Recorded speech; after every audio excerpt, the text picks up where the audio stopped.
Welcome to episode 34 of Talking Prisoner. We have another huge guest with us today. Our guest is also an actress and a singer, a writer. She was a creative member on the Prisoner team. She worked on Prisoner as a script writer, script editor, storyliner, and story editor, with her first episode being 152. She was also responsible for some massive storylines on Prisoner, including Kathy Hall's death, Kate Peterson being sent to an asylum, Joan the Freak Ferguson's first full episode, Neil Murray being unmasked as a killer before he could kill Chrissy Latham, the aftermath of Nola drowning Paddy, and B shooting Nola dead, just to mention a few. There's a lot more. She's also a huge part of the Australian TV industry, gone on to work on some of the most popular shows in Australian TV history, including Neighbours, Home and Away, Blueheelers, Street Smarts, The Jerry Connolly Show, Pacific Drive, Chuck Finn, and she's also responsible for saving the career of a Home and Away favourite, which we will discuss shortly. She's TV royalty. Welcome to Talking Prisoner, Coraldrouyn. Yay for me. I'd take a breath with all that intro. And good morning, Ken. Good morning, everybody, and good morning, Coral. Good morning, Ken. Now, you have a very interesting family history, which I want to cut to Ken to take over with this question. Sure. Yeah, I'm Ken not going. did my dad, actually, didn't you, Ken? I did. Yeah. And I'm not going to burst into a chorus of Peg of My Heart, but it's a song of long ago, penned by Alfred Bryan and Fred Fisher, published March 15th, 1913. The Ziegfeld Follies of that same year featured it. And I guess that the lyrics might carry some significance for you, the daughter of Peggy and Terry O'Neill. Yes, it does.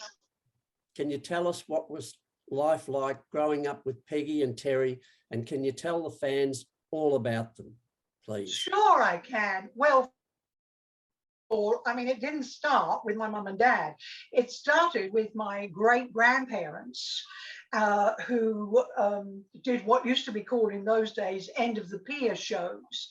In every seaside town in England had a pier, and every pier had a theatre on it, and every theatre had what they called in those days a concert party. And so my great-grandparents were the first generation of my family to be in show business. And then following on from that was my grandparents, who were always billed as Britain's Burns and Allen, after George Burns and Gracie Allen. Oh, wow. And then my folks, who both were already in the business. My mother was a dancer from the age of about 10 or 12, appeared at the London Palladium when she was 12. And my father was a juvenile band leader at age 10. And by the time he was 12, he was the youngest, and still in the Guinness Book of Records, he was the youngest comedian ever to appear at the Windmill Theatre. Oh, and really? he could only appear in 3 shows a day, even though they did 6 or 7 shows a day. And he wasn't allowed to stand in the wings when the nudes, and when I say nudes, they were never completely nude. They were draped in Grecian chiffon, etc. But it was considered unsuitable for a 12-year-old boy to be watching that. So he then met my mother when they were both 17, and they started doing a double act together.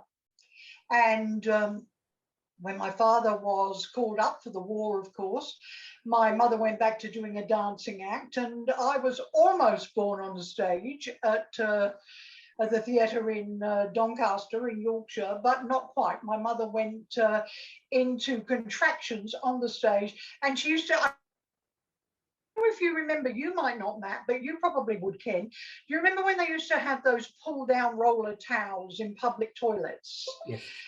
She wrapped herself, she bound herself so her pregnancy didn't show. She bound herself with one of these towels, really, really stiff, and she went into labour on stage, and I was born about 4 hours later, and she was back on stage for later that night. She was, Same night. she discharged herself from the hospital and she was back on stage dancing that night and carried me out from the wings. So that was my first appearance on stage. So it Wow. really, it was in my blood. It was always in my blood. And my mum, as well as that, she did circus. She was a bareback rider. She was an aerialist. My grandparents appeared in all the Michael Powell and Emmerich Pressburger movies, like the Dam Busters and things like that. When they got too old to be doing their double act.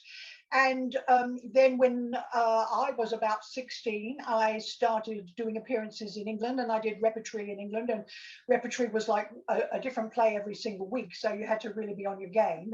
But before that, I had done film acting. I'd been in several movies, starting with one with Cary Grant, who most of our viewers now probably won't remember. He was the George Clooney of the 50s. 60s, and I was one of the Bells of St. Trinians with a squashed hat and pigtails and a horrible kid. And then in 1962, we came to Australia. We came to Australia because there was an actors' equity strike in England. And at the time, my father was doing a television show up at Tyne-Tees Television in Northumberland. And I was going to grammar school there, to Gosforth Grammar School. Hello to anybody who went to Gosforth Grammar School. And I was due to go. I had taken and passed the junior Oxford exam. I was just 17, and I'd taken and passed the junior Oxford exam and was supposed to go to Oxford University to study English Lit and History. And my family announced that because my dad couldn't work because there was an actors' equity strike, he was going to Australia to do a Tivoli show. So we all piled on the boat and came to Australia on the P&O Arcadia, arrived in Australia not knowing what to expect. We'd been told by a very dry-witted Australian boyfriend I was seeing that, you know, we had to give way to kangaroos on the pavements because they had right of way. So we had to sidestep and let the, and not to swim in the swimming pools because there were these horrible creatures that burrowed into your skin and ate away your stomachs. And, you know, we got this wonderful full picture of Australia. Of course, we found it was nothing like that, but the old Tivoli theatres were the old variety theatres. And we came out and I had to audition, same as everybody else. And I ended up as the ingenue in this review called Paris by Night. And that was opened about mid-1962, and I still had the program, would you believe? Good Lord. And from there, at that time, we were staying in the Hotel Sydney, right down on Central Railway Station in Sydney, before they cleaned it up. So it was fairly horrible. And I can remember that there were no individual bathrooms. There were only shared bathrooms. And I was terrified of, I'd also been told, you know, that there were redback spiders everywhere. So be very careful if I went anywhere during the night. So I can remember, I hope your viewers are not actually eating at the moment. I can remember we had my brother and I shared a bedroom, and we had a sink in this hotel bedroom, and I was too afraid to go down the corridor to the bathroom. So I pulled the chair over to have what we would call in those days, a tinkle in the sink. And I sat on the sink, and it promptly came out from the wall, plumbing and all, water gushed all over the hotel room. I never got to do my tinkle, and the water gushing didn't help at all. And that was my introduction, my first night in Australia. I think there was one restaurant in Sydney that was known as the local chink place because it was a Chinese restaurant. And there was a fish and chip shop and no McDonald's, no anything like that. It was a bit like coming from England at that stage. It was a bit like coming to the Wild West. But I got the job as ingenue in the show, and while I was doing the show, the producer of the Brian Davies show, Brian Davies was a pop singer here back in the early 1960s. You would remember, Ken. You weren't born, Matt. You weren't, even probably your parents weren't born. But I was asked, the producer came backstage and said, "You've got just the look we're looking for, you know, blonde, blue-eyed, pretty, with boobs," because I was a shapely person even in those days. And he auditioned me, and I got the job as the girl singer on the Brian Davies show. And from there on, I worked on the Johnny O'Keefe show. I worked with John Laws on Star Time. I was under contract for about 2 years to Channel 7 as a girl singer. And I toured Australia as a girl singer. Then, shall I keep going? Do you want this whole story? Yeah. My father was still doing his, he had a television show out of Melbourne by that time from the old HSV 7 teletheatre. Did you work there, Ken, at the teletheatre? Yes. You did, yeah. And so he was doing Time for Terry from there, and I made a couple of appearances on Time for Terry. Then he did Nighttime for Terry, and I made a couple of appearances as a girl singer on there. But of course, I couldn't really compete with his major discovery, which was Olivia Newton-John. And though the show made claim to have discovered Olivia, not true. Olivia used to come from school in her school uniform to the teletheatre and do Time for Terry, change there and do Time for Terry. And those were the days pre the Mike Walsh show and the Ray Martin show and all those kind of variety shows that were on television during the, well, the 70s mainly. And then Olivia, of course, along with Pat Carroll, who was her singing partner at the time, went off and found glory overseas. But she is actually my half-brother's godmother. So my dad got married a second time after he and my mum divorced. And he had another family. He had another son, and my half-brother's Shannon. And Olivia is Shannon's godmother. Wow. So I'm linked with famous people everywhere. It just never happened to me. You are famous. Can I just go back to the when you came to Australia on the boat? How long was that trip? Just for people? It was a month. It was 4 full weeks on the ship. It was we stopped at like a half a dozen places. We stopped at Sri Lanka before it was Sri Lanka. It was Ceylon back in those days. We stopped in Egypt. And in fact, because a lot of us from the show were on the same boat coming out, it was cast in England, and then we were imported into Australia. I actually got told in Port Said in Egypt by the xylophone player. Does anybody remember what a xylophone is? It had mallets and things that you know, and because I had long blonde hair, blue eyes. And we went to walk around Port Said at night, and some Arab gentleman talked to the young man I was with, Alan Randall, the xylophone player, and how much you want for your girlfriend. And he said, "Oh, what, you want to just to borrow her for a night, or do you want her full time?" And they said, "No, full time, we want to buy." And he said, "Oh, I don't know what she's worth, probably 500 quid, English pounds, 500 quid. So I said to him, "Alan, stop doing this, because I don't think they're kidding." And sure enough, they weren't kidding. And they followed us back to the boats. Wow. And one of them had gone to get the money and turned up with 500 English pounds, and they wanted to take me away. Wow. And so the crew of the Arcadia had to come down the gangplank and form a barrier and hustle me through and back onto the boat and pull the gangplank up. And we sailed the following morning because these Arabs were, you know, a word had been given and they were men of their word. They got the 500 quid and they expected to take me away. Wow. So I might never have made it to Australia if that had happened. I should write a book. I'm just thinking about this now. What a I story. should write a whole series of books.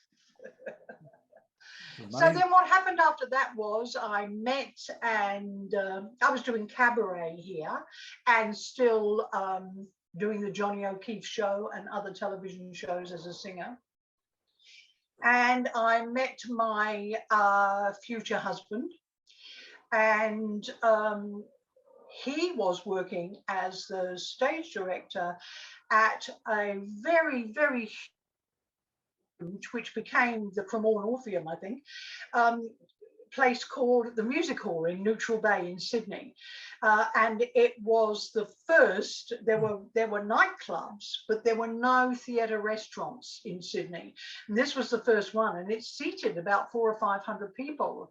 And they served a meal and they had a full-size stage, and they did full-length melodramas. And my then-to-be husband, David, was the stage director. So I appeared in several of their shows. And when we decided to go to Melbourne, my husband, David, got a job producing for the Graham Kennedy show, or for In Melbourne Tonight, as it was known, a segment called The Golden Shot, in which the viewers at home looked through a sight which was attached to the camera and had to hone in on a target, and depending on what they hit with the arrow, that was their prize. So it was all set up, of course. My best friend's got a new fridge, a new lounge suite, a holiday to, well, to the Gold Coast, actually. I think the holiday was too. But when that show ended and he was out of work and I was out of work, we just said, why don't we open our own theatre restaurants? Oh, wow. And that indeed is what we did. So from 1970, I think, oh my God, that's still 52 years ago.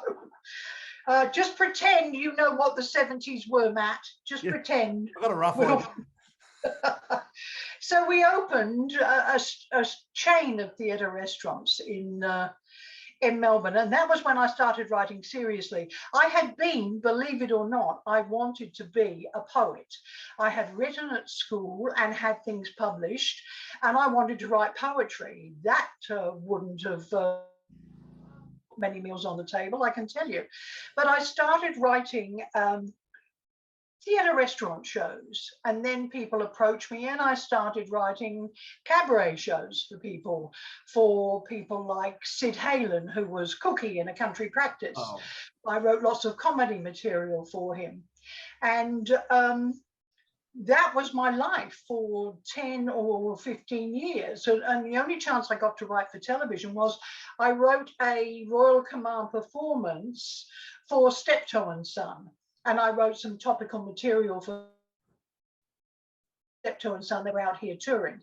And I wrote the Royal Command performance for them, which was held at the Opera House, and Prince Charles happened to be there at the time. And I was the only other person to write for them, because Galton and Simpson had created the television series in Britain, and they had stipulated that they owned the characters, and that the two actors, Harry Corbett and William, whatever his name was, can't remember, Bramble, William Bramble, they only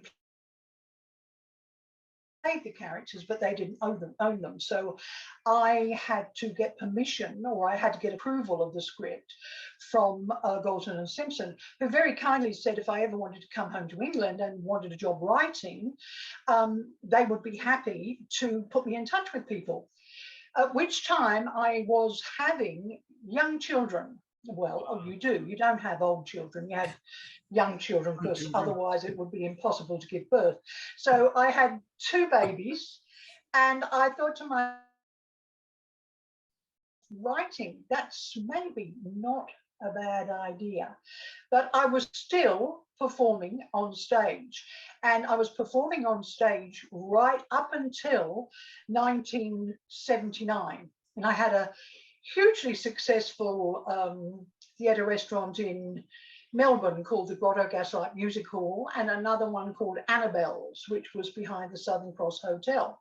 Oh, wow. When my marriage broke down, I decided, my mum, who has also remarried to a toy boy who was 1 month younger than me, weird family, she announced that she was wanted to go and live on the Gold Coast because Melbourne was too cold. So my marriage had broken down. We had divided up the theatre restaurants. I kept the Grotto, he kept the one at Annabelle's. One at Annabelle's went broke. We went back to working together. And so I came up to the Gold Coast and I opened. By this time we were divorced. And it was a very pleasant divorce. I went to court and he stayed home and babysat the kids. And the judge said, "Where is your husband? Why is he not here?" And I said, "Well, he's babysitting the kids." And he said, "Well, you know, why isn't he at work?" And I said, "Well, he's an actor, Your Honour." To which the judge replied, "Oh, I see, no visible means of support." So that is what people thought of actors back in the days when Prisoner started. And when I went broke, Gold Coast, and I came back to Melbourne, the person who had been working with me in my theatre restaurant in Melbourne, Ian Smith, was then working on this new show called Prisoner as the associate producer. And I happened to see the first episode of Prisoner. And up until that time, I think we talked about this, Matt, women on Australian television had pinafores always, or else they were prostitutes. But even some of the prostitutes had pinafores because they had to get home and cook their pimps' dinners. So it was very much, women were secondary characters always in drama on Australian television. And when I saw Frankie Doyle smash up that rec room in episode 1, I said, I want to write that. I don't care how long it takes, I want to do that. That's what I want to do, because I'd never seen anything like that. And that's why, whilst I acknowledge that Wentworth had far higher production values than Prisoner ever could have afforded, I mean, I think our budget was something like $90,000 an episode, and that included everything. Wentworth didn't break new ground. Prisoner broke new ground. The things we did on Prisoner, even before my time, because I don't lay any claim to the first year and a half, I wasn't there. I was just a fan. We did things that had never, ever been seen on Australian television. A lesbian main character. What? Outrageous. A lesbian warder later on when we introduced the freak. What? Absolutely outrageous. Women bashing each other. What? Yeah. Catholic schoolgirls do that, but not grown women. You know, that was outrageous. So I talked to, and I, you know, became friendly with him again. I hadn't seen him for a couple of years. And in the meantime, he'd said, "Oh, I've given up performing, really." And of course, Ian had come from musical theatre to theatre restaurants. Ian had the most glorious bass baritone voice. And we had worked together for about 3 or 4 years. So we knew him really, really well. And I said, "Is there any chance I could write a script? I'm happy to do a submission." In those days, you had to do a submission, which was they would give you the storyline, and they would say, "Write any couple of scenes." And so I wrote my couple of scenes and I handed it in, and they said, "Oh, yeah, we like this. We really like this. We think you have a feel for this. But our writers list is full right through to episode 152. Would you like to write episode 152? And I'm not sure. I think I wrote a half an episode before that, but my first full hour episode was episode 152. But Ian said to me, in the meantime, I know they're looking for writers on The Restless Years, which was another soap which was being done out of Sydney. And he said, would you like a gig on that? And I said, would I ever? Yes, I would definitely like a gig on that. I was flat broke. I had gone bankrupt up in Queensland, opening a theatre restaurant up there way, way ahead of its time. And I'd come back to Melbourne with a new partner who was actually mentally ill.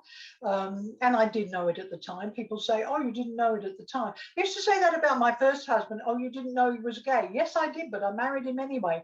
The second one, yes, I knew he was mentally disturbed, but I'm stupid. I don't learn any lessons. So I started writing for The Restless Years, and when the slot became vacant and I did episode 52, the producer at that time, from memory, was a guy called Philip East. And then Ian Bradley had produced for the first year or so. And then Philip East came in and produced, and he said, would you like to come in-house and be a storyliner? And I said, what's a storyliner? And he said, well, they're the people that, they discuss and come up with the stories, and then they break into scene breakdowns, and they go out to the writers, and the writers basically join the dots and write the dialogue. And I said, well, what sort of hours is it? Now, bear in mind, I'd spent my entire life going to bed at like 2 o'clock in the morning and getting up at 10. And he said, well, it's a 9 to 5 job. And I went, a 9 to 5 job? No, thank you. So I turned it down twice to go in-house. And then when Dave Worthington, who was head storyliner at the time, but wasn't getting any credit as such, said, I'm going nuts. I've run out of stories. If I can get them to pay you, will you write some stories without coming into the office and doing the 9 to 5 bit? And I said, yeah, sure. And in fact, things like the Kate Peterson story, which I'm so well known for, were written out of the office. They weren't written while I was on staff. Wow. I had this sneaky little thing. They agreed to pay me.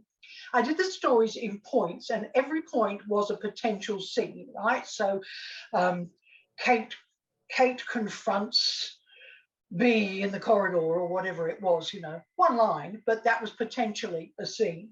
Yeah. And then they paid me $10 for every point.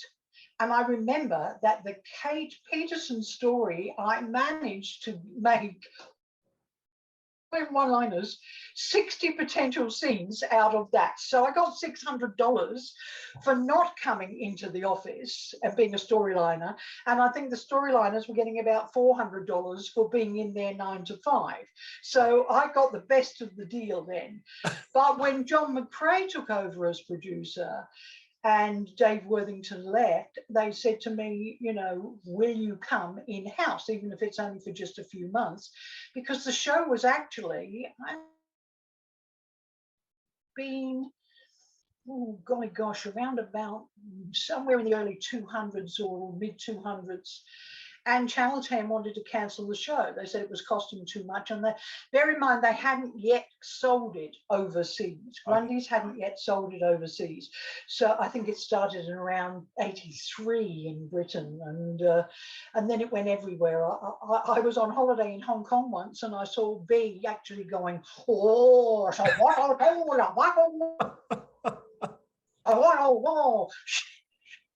I just broke up. B being dubbed in Chinese was absolutely hysterical.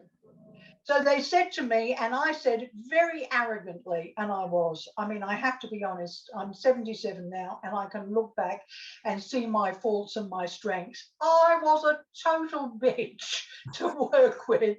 And I said in all arrogance, I'll come in-house if you give me the show. If you give me the story, Wow. the creative department, I will come in-house. And I never expected in a million years for them to say yes. The same thing happened to me on Home and Away, because I didn't want to do that. But I never expected them to say yes. And they said, all right, it's yours. So when you asked me a written question about, you know, who did I answer to, nobody except the producer. And I had 5 producers in my time there. I had I had Beast, Ian Bradley, John McRae, Lex Van Os, Sue Masters, and the lovely darling Murray Trevor at the finish. So there were 5 producers. And other than that, they never used to bother me, actually. As long as we kept good stories coming out, that they left me alone to do my thing, which was wonderful. And I think it's not so much that I was super talented, although of course naturally I am, but it was the fact that every has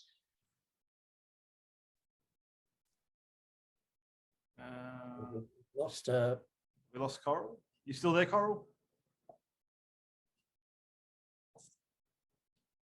it became my total family. It took precedence over my own kids. And it was, I remember the previous story producer to me on Blueheelers said to me, Prisoner was yours. And I've got to shut down my email. I'm terribly sorry, folks, because the sound is on. And it was just a case of that was my show. It was a show I understood completely right from the very first time I ever saw it. And I just loved it. I just absolutely adored the show. So it wasn't like a case of it being work for me. It was a case of it being an absolute joy, spending time with my family. And, you know, I loved it. I loved every minute of it. And I got completely out of hand and possessive about it, to the point where I would argue with the big bosses who were in Sydney, which was Peter Pinney and Reg Watson. Reg Watson I had a very, very close relationship with, because Reg Watson had created a show in England called Crossroads. And one of the stars of Crossroads, as he was star of many shows in England, was my uncle Jack Haig. His last show was as It Is I, Monsieur Leclerc, in Hello, Hello, which if anyone watching this overseas will say, oh, I remember who he was. But he was in a show called Crossroads. And so Reg Watson knew my family. He didn't know me, and I didn't know of the connection until we went out to lunch together. Wow. But he loved me. He absolutely adored me. The other 2 directors, Peter Pinney and Don Batty, now deceased, God bless him, lovely man, they did not. And in fact, Peter Pinney referred to me for 40 odd years as that woman. That woman. That woman. Don't mention that woman. The funny thing is that we both now review theatre for the same magazine, Stage Whispers, and we are both mad musical theatre tragics, and we've become good friends. We said a lot of water's under the bridge, but we did not like each other back then. I've got news for you. And that's the story up to the date of when I moved into Prisoner and said, my show, don't touch my show. Whatever you do, don't touch my show. Wow, what a story. Well, we've moved. It is a story. We've moved quite ahead, so we'll can we just go back a couple of steps to Sure. Arcade, if that's okay, which Sure. Is one of my favorite shows, but a lot of people think it's awful.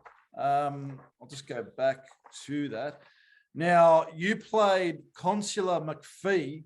Consuela McPhee. She had a Spanish Irish name for absolutely no reason whatsoever. Okay. And the creator of Arcade basically was an English guy called Johnny White. Oh, for bloody hell's sake, sorry, I'm so sorry. I've closed it, but I'm still keep getting messages through. Oh, folks, isn't technology one? Shut up! Go away! Go away! Now, can I just read something about Arcade to the fans? Now, oh yeah, sure. Rupert Murdoch, in collaboration with the network, spent almost $1 million to pour a new concrete floor in Studio A at the Sydney Channel 10 studios and install a complete new lighting grid and lighting system, new editing software, upgraded control rooms and cameras, and of course, the construction of the massive arcade set itself. The show set was at the time one of the most elaborate and realistic sets ever built for Australian studios at the time. And not long before the show was axed, there was talk the series might be moved to a later time slot for allowing it to become a bit raunchier, similar to number 96, and a large new set had been built featuring a Western-style saloon bar. So what was it like working on that type of show? Okay, well, it was, I can say crap, can't I? I can say it was crappy working on it. The interesting thing on that, though, was that the production manager on Arcade was a man called Kevin Powell, whose father was the famous English film director Michael Powell, who I mentioned earlier, who my grandparents had worked on all his films. So I've said, I don't know, have you read my book, Big Screen, Small Screen, Matt? A long time ago. A long time ago. Well, I tell the story in there that in filming Arcade, there was no Bible. And in fact, I think Prisoner was one of the first shows to have a Bible, but not until its late second year, or maybe early in its third year, when I moved in house and I said, we need a Bible, because we didn't have computers and we couldn't keep track of who had done what and who was with whom, etc. So Arcade had no Bible. And I said, I went to audition for it, and I thought I was auditioning for a different role. So I thought I was auditioning for the role of that Joy, whatever her name was, the one who was supposed to be the RSL singer and performer. And I thought, because I did that, that is the role I was auditioning for. And they said, oh, no, you're auditioning for the fat girl in the gym. So I had put on for the audition a very, very pretty frock, and I was wearing underneath, I used to have corsets, lace-up corsets that laced in the back that gave me an hourglass figure, just moved the fat up and down away from the waistline and gave me an hourglass figure. And I had them made by the woman who used to make underwear for the very, very famous 1950s French star, Brigitte Bardot. And she had a little shop in an arcade in Melbourne, and she used to make my corsets. So I had a corset on when I went to the audition, and they said, no, you're auditioning for the fat girl in the gym. And I said, would you excuse me a minute? And I went to the ladies' room and I undid the corset and let it go. And it really did go. And I let all the fat out, and I got the part, I got the role. But the writing on it was simply awful. Number one, they had taken a lot of the number 96 scripts and reworked them. And Johnny White, who was famous in England for being one of the early creative minds behind Coronation Street, back in the Ina Sharples days, so that's before you were born, Matt, as well. He really didn't want to do much, and he came up with ideas for things, but generally he didn't pass them on in full to anybody else. So I remember that because you might shoot scenes from different episodes, but in the same set on the same day. You might shoot them back to back. Ken will be familiar with this concept, of course. So I might be shooting a Tuesday morning scene in the coffee shop on Arcade, and straight after it, with a very quick wardrobe change, I'd be shooting a Thursday afternoon scene in the coffee shop. And in 2 back-to-back scenes, I had to say these words. These are Consuela speeches. Good arve, Robbie, give us a body a sanger, will you? And I'm not too sure of the legal implications, but I feel certain that the child, once it's born, would be entitled to a goodly portion of its father's estate. Same character, back-to-back speeches, different writers, nobody looking over them and saying. There was no such thing as a story editor, script producer in those days. Okay. No such thing. We didn't know what it was. So the writers' scripts went to the editors. The editors just said, oh yeah, that's all right, that's what's supposed to happen. And they got released and they got shot. And nobody said, hang on a minute, that character might say the first thing, but she wouldn't say the second thing. Yeah. You know, that's a different person entirely. And then after about 4 weeks, Johnny White came to me and said, oh, I've got a great story coming up for you. And I just started living with Norman. You'll remember Garth Brooks playing Norman. They thought it was funny, you see, to have a fat girl living with a skinny man. That passed for comedy back in 1980. And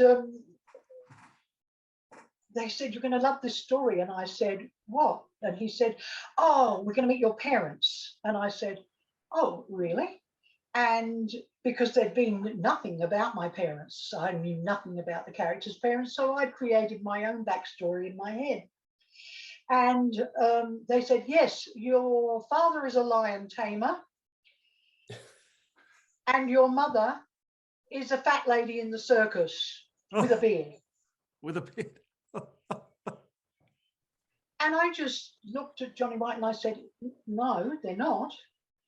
And he said, yeah, they are. That's the story. It's going to be great fun. And I said, but John, I haven't been playing that character because there was no backstory. I've been playing her as a tomboy from, you know, the western suburbs.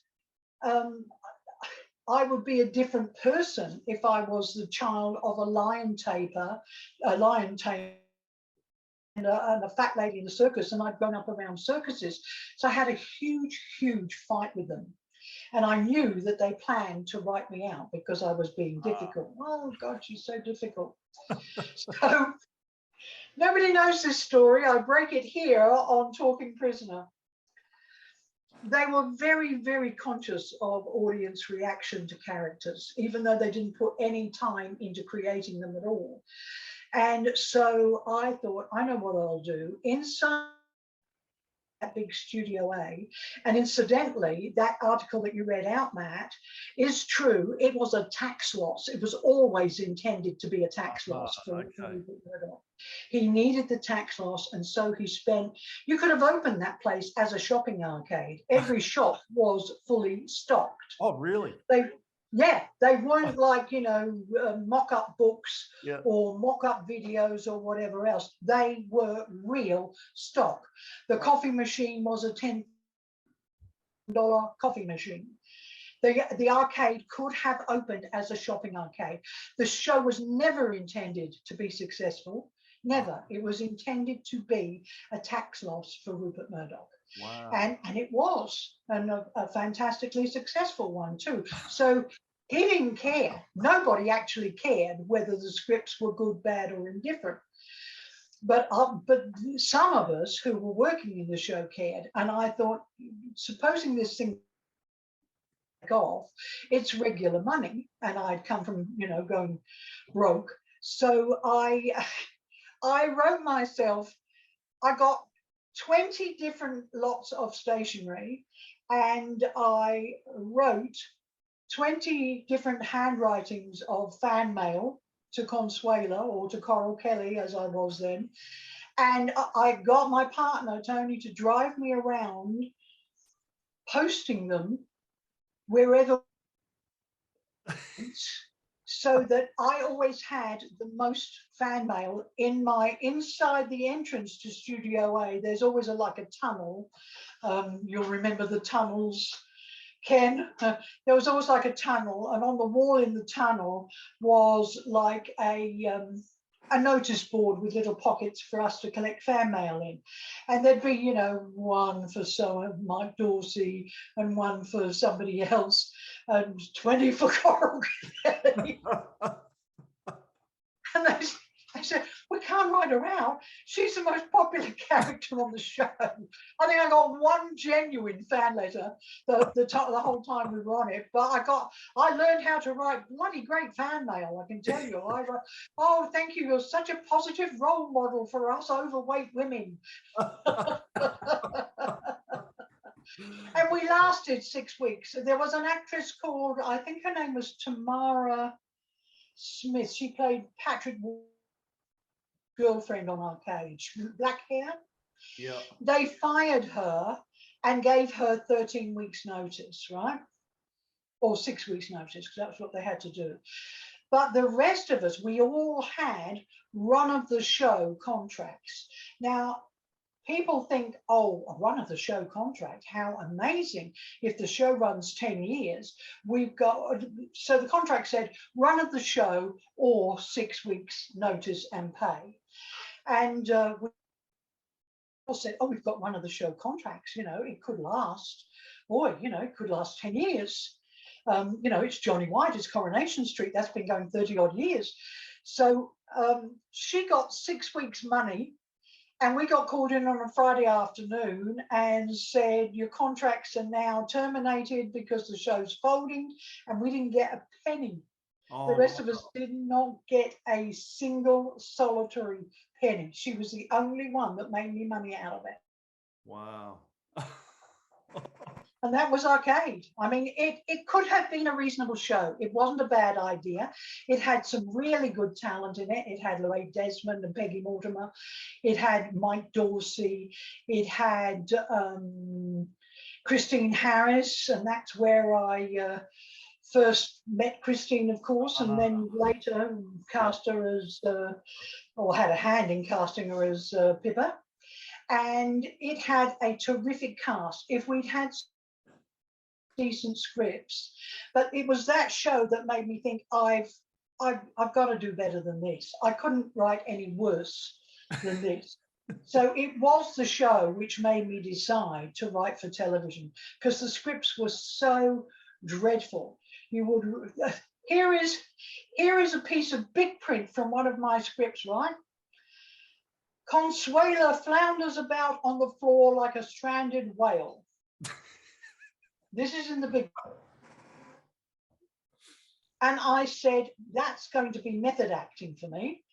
I could, in fact, wail around on the floor like a stranded flounder, but I don't know how to do a stranded whale because I've never seen one. I've seen a stranded flounder, but I've never seen a stranded whale. So again, they said, oh, smart ass Coral, blah, blah, blah, blah. And you know, the interesting thing, they when I asked about the character of Consuela before they told me Lion Tamer and the bearded fat lady, I said, can you tell me something about the character? And Johnny White said to me, she's always eating. She's always eating. And I thought, what? So it's going to be that one-dimensional. She's a fat girl, so therefore every time we see her on screen she's always eating.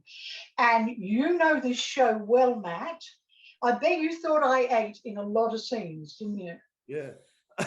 No, I never ate a single mouthful of anything in the entire run of that show.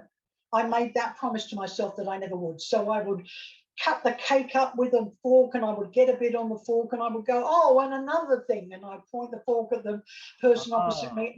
Never put a mouthful of food in my mouth all that time. That was probably my greatest acting role ever. Oh. But of course, I'd done films in England when I was a child. I'd done Ginger Meggs here, playing Mrs. Meggs. So it's a great delight to my granddaughter that she gets to sing, oh, look, there's Fat Nanny with red hair. when I was doing Ginger Megs, but another film with a really good cast, actually, really good cast. Yeah. So, but that was Arcade. So Arcade was responsible really for me deciding once and for all, I'm going to write for television because I could not possibly do any worse. And then when I saw Prisoner was the show. That had to be the show. Well, speaking. Next question. Did you ask a question? I don't remember. We're just listening. Well, what we will do is we'll move to. I had a question about neighbours, but I'll let Ken ask it. Okay. Neighbours question there, Ken. My first one. Yes, you were asked by Reg Watson, who also created Prisoner, to write episodes of the new soap Neighbours in 1985. Yeah. When I said soap, maybe series would be a better word, but you wrote episodes 61, 62, 63, 64 and 65 in June of 1985. I also wrote 16, 17, 18, 19 and 20. And then I wrote quite a lot in the 100, 3 or 4 in the 100s and quite a few in the 300 or 400s. But if you're getting your research off IMDb. How was it writing? Yes, and in fact, I actually was asked by to read the original document for Neighbours and tell him what I thought about it. And did you know that that Neighbours was the third choice of title for Neighbours? The first two choices of title were One Way Street, and I said that sounds like a crime series or a cop series, or Cul-de-sac. And I said, well, half your audience will not know what a cul-de-sac is. So then he came back and said, we've decided to call it Neighbours. And I said, great, that's a terrific title, which of course it did prove to be. But yeah, Neighbours was, nobody knew it was going to be the hit that it was. And Channel 7 has kicked themselves for the last 30 odd years for cancelling it after the first series. I was already working on, of course, I was already in-house and script producer, story editor on Prisoner when Neighbours started. And I wrote the first eps, which was episodes 16 to 20, which apparently are in the database are credited to Hugh Stuckey, who's another darling old friend of the family. But that was because in those days, of course, we had no computers, so there was no database, and they didn't even keep copies of the tapes. You know, I mean, they would wipe them and reuse them. In the Channel 7 days, you know, Channel 10 was savvy enough to keep copies of the tapes, but Channel 7 didn't, which is why if you ever see repeats of Neighbours, you rarely ever see series 1, because that was the Channel 7 series and they just didn't keep it. And when 10 took it over, they thought they were going to be able to just buy the sets from 7. You know this story, Matt, do you? I want to hear it though. I love this story. And they said, well, what do you, you know, what's a fair price for the sets? We'll just, you know, come and move them on. And Channel 7 said, sets? We have no agreement with the sets. And of course, in those days, you would have a company like Grundy's, and they would collaborate with whatever network had the distribution rights, and they would cover what was called to the line costs, and then the studio would cover above the line.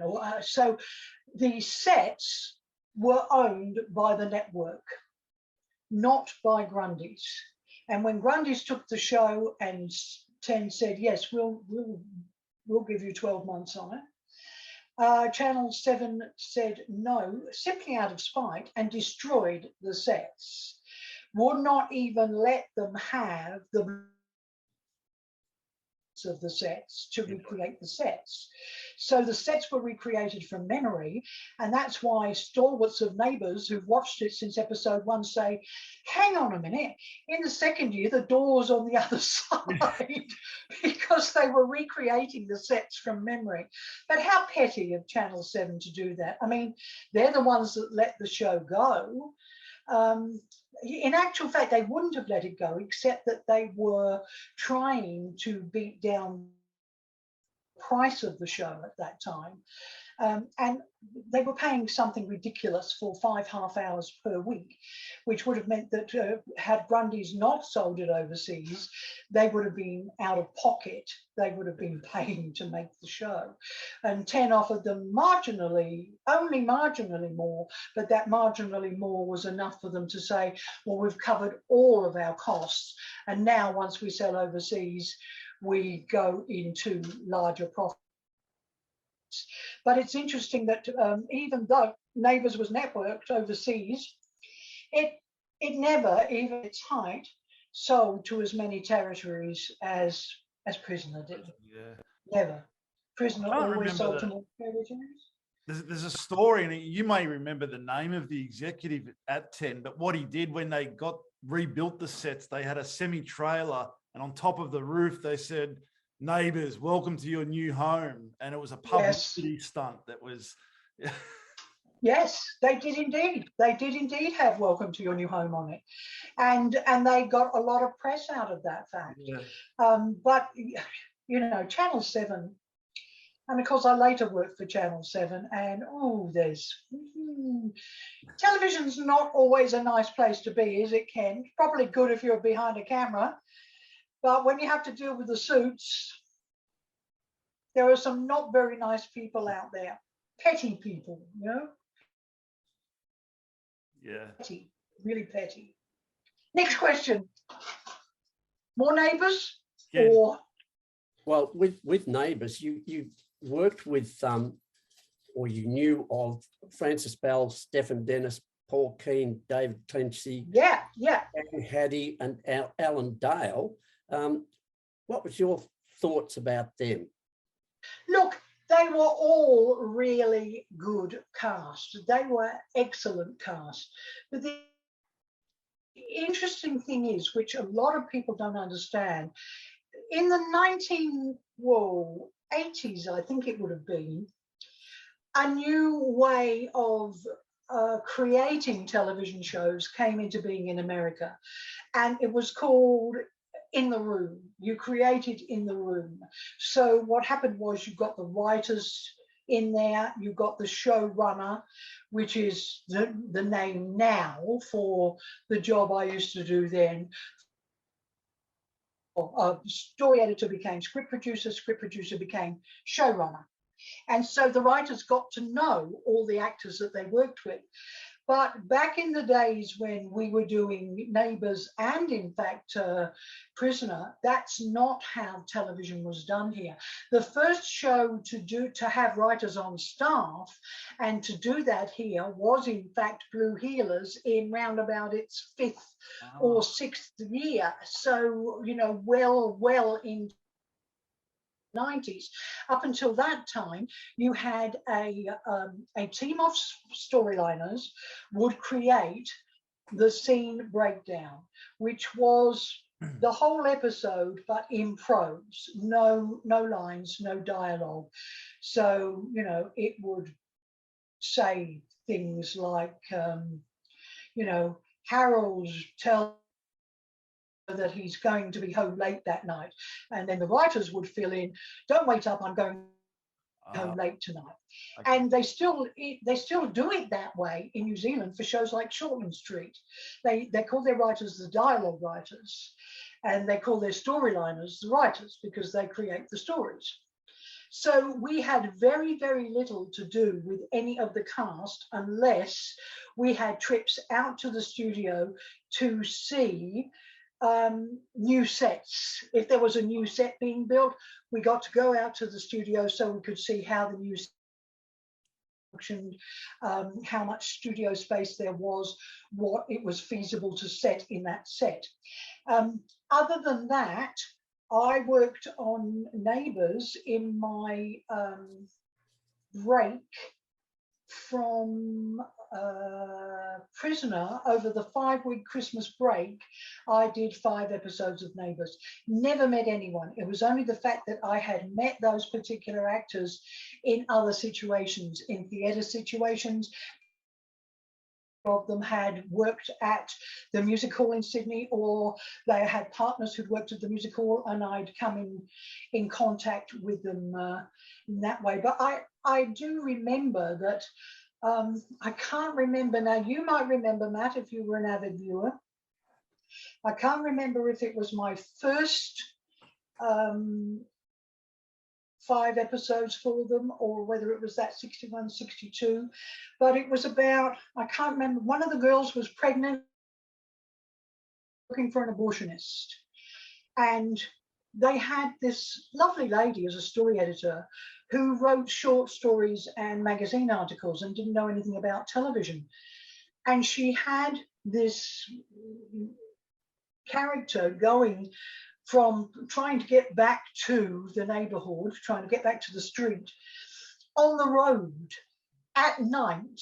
Now, Ken, you will know what I'm going to say about multiple locations, night shoot, and all to make multiple telephone calls. So she had him in 6 different places. And I said, you realize that a night shoot, which Ken will know well, a night shoot is double, you have to allow double the time of a day shoot.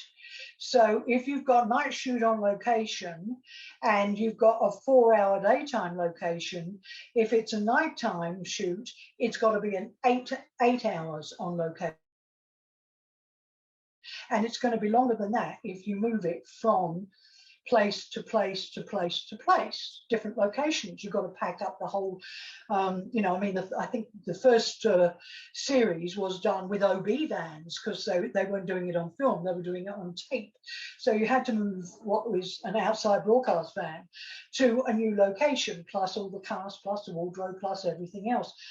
But they did not have, and I think that's why I was successful, because I always interest in the whole package.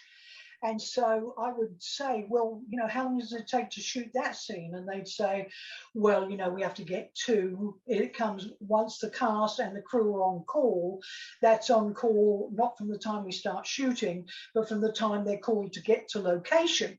So that's usually an hour before we start shooting, and that's makeup. And then, you know, then we've got to bump everything out, and they're still on call for that. So while you've got a 4-hour shoot on location, you might only have 2 hours of actual shooting time to get the scenes in the can. Well, this poor lady didn't know anything about that. So the early episodes of Neighbours, they ran over time, they ran over budget, and because the crew was being paid by the network, there was an allocation for crew wages. They couldn't take the overtime. It's one of the reasons why Seven said it's too expensive. And they just didn't have anyone in the story department that, I mean, I'd had weeks and, well, I'd had years. I'd had about 3 years on Prisoner by that stage. And so I knew about that stuff. I mean, this is something I don't know if, because you've had a couple of directors on, have they talked about what the shooting schedule was in on location and in studio? Because we would have location would the week before studio. Have the directors explained that for the audience? Oh, yeah, a little, haven't they, Ken? Yes, they have, but let's hear it from your point of view. Yeah. Okay, from our point of view, we had to shoot 2 hours of television, which is the equivalent length of a movie. We had 5 days in studio on the second week, and 3 days, we started with 2 days on location, and then it was increased to 3 days on location. So we had roughly a quarter of our scenes for the week could be on location. But the trick was to find locations which didn't look like they were close to each other, but were in fact close to each other. Nowadays, they have, you will see on television shows, the same as on movies, location manager. And we in fact had one, the first time I worked with one was on Pacific Drive. And I said, I want a location manager because we can't go out and scout places. Yeah. You know, but back on Prisoner and on Neighbours, we had no location manager. So the directors would go out and scout for themselves, find places where they wanted to shoot, which might be great, except those locations might be 25 miles apart. And 25 miles with a full crew, the full unit, would take up an hour of travel time. So that would eat into your location. And then this is before the days of, we had handheld camera, but mostly, this is be your department too, Ken, mostly they would. So you would say, okay, well, we'll make the most of this location. So we need to lay tracks. And because we want to go right the way alongside the river, we need 80 foot of track. You know how long it takes them to lay 80 foot of track and then mount the camera and then rehearse it and then go back and then go forward again. So the advent of the location manager meant it was much, much easier to make the shows, because if you'd say, we want a burning house, or we want a block of land where we can set up a burning house, which we did several times on Blueheelers. But we also want a pub, find it within a block, find them within a block of each other. And the location manager would go out and say, there's the pub, what do you think? Here's the pictures inside. We can shoot outside and inside. Here's a spare block of land. We can mock up a shed or a house. And when you do fires, what you do is you actually put the fire effect, you put the rim of gas and light it to get the flames in front of the camera. And it looks as though the building is burning. But in point of fact, the flames are nowhere near the building. They're closer to the camera than they are to the building. So I think it helped that I was interested in all that stuff because I'd come from a background of being a performer. So I'd wanted to know when I was on a film set, when I was doing something, when I was acting, I wanted to know everything, because it just, you know, the more you know, the more you're prepared for. But mostly writers in those days were not terribly interested in those things. They were only interested in writing the scripts. It was someone else's problem how they actually made those scripts work. When I moved on to Prisoner, I made it my problem, largely because I was a total control freak, and still am to a certain degree. So I wonder, you guys got a word in. But also because I thought, where the show is being created, which is in that story room, that's where the characters come to life, that's where the stories come to life. I need to know how we make it happen at the other end. Yeah. And in fact, I posted something on one of the sites quite recently about when you think you've got everything covered wise, and you haven't, and it's a massive failure, and it's too late before you realize it's a massive failure. And the example I used was Mari Winter's escape. Now, Mari Winter, as we all remember, who loved her and loved the show, or loved to hate her and loved the show, escaped by a helicopter coming down, hovering over the yard, and she grabs hold of the ski and is carried away, right? Yeah. So we said a weighted dummy. It can be a canvas dummy because it's going to be in a long shot, or it can be a mannequin, or it can be a stunt double. And we didn't think we had the budget for a stunt double. I mean, I had the budget every week, so I knew what I had to spend on guest artists and on things like stunts. But what we got was a blow-up sex doll in a prison uniform tied to the helicopter ski. And because it only had air in it, it blew sideways because it was weightless, like a balloon. So Mari Winter was carried off by a helicopter, blowing out to the side, horizontal, rather than hanging vertically. I did my lolly. I absolutely went off my head about it. I hope you weren't on that, Ken. No, I only shot in interior stuff. Oh, right. Well, lucky you. Another similar one to that was when Cass Parker takes David Bridges' head off with, and one of the I think it's Prisoner Wikipedia says Cass kills him with an axe. No, she doesn't. She cuts his head off with a spade, or that's what she was supposed to do. And I said, look, get a proper cloth head that is a wick stand, and then mold features onto it.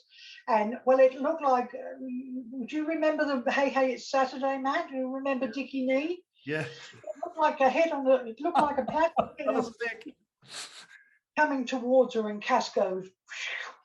And I said, we want to see the head come off. So it's got to look realistic. We want to see the head come off. So get a stunt person if we can afford it, but if not, do this. And again, props said, oh, well, this will do. I hated props at Channel 10. I've got news for you. I know you had lots of friends in props, Ken, but every single time I asked them for something that was difficult, they just said, oh, that'll do. The Catholic nun, Anita Selby, had a Good News Bible. Well, she's a Catholic, and a Good News paperback Bible is a King James version. It's a Church of England Bible. Mervyn Pringle is supposed to have this pot of copper pans that he's so proud of, and they were just stainless steel from Kmart, I think, or else came free with your, if you've got enough stamps at Coles or Woolies, they came free. They were not on the same page as I was, and I hated that. I really did. I hated it, and I was really difficult and nasty to them about it. And I'm sorry, but you did deserve it. The escape was great. That we spoke to Maggie Miller not long back on Talking Prisoner, and she told us all about the blow up sex. Oh, the blow up doll. I love Maggie Miller. Maggie Miller is an absolute consummate professional, and I had known her for quite some time. Yeah. And she, I loved the people who I called the real actresses. And amongst those people were, in character terms, were Myra, Lizzie, Etty, Janet Andrew was a marvelous actress who did wonderful theatre, and it's actually to her great detriment that we ever cast her in Prisoner, because then she went into Neighbours, of course, and she's been stuck doing some not great work ever since, when she could have earned a pittance and done great work in theatre. But I don't blame her for taking the other way out. But Maggie Miller's a terrific actress, and I do remember her coming in and to the office after that and saying, for Christ's sake, couldn't I have got something that even put some sand in the blow up doll? Because she said, I don't mind being a sex doll, but could you put some sand in my ass? Oh dear. One of the reasons why I cannot watch Prisoner, and I haven't watched it since the day I left, is those kinds of things where the expectation was so high and the execution was so low.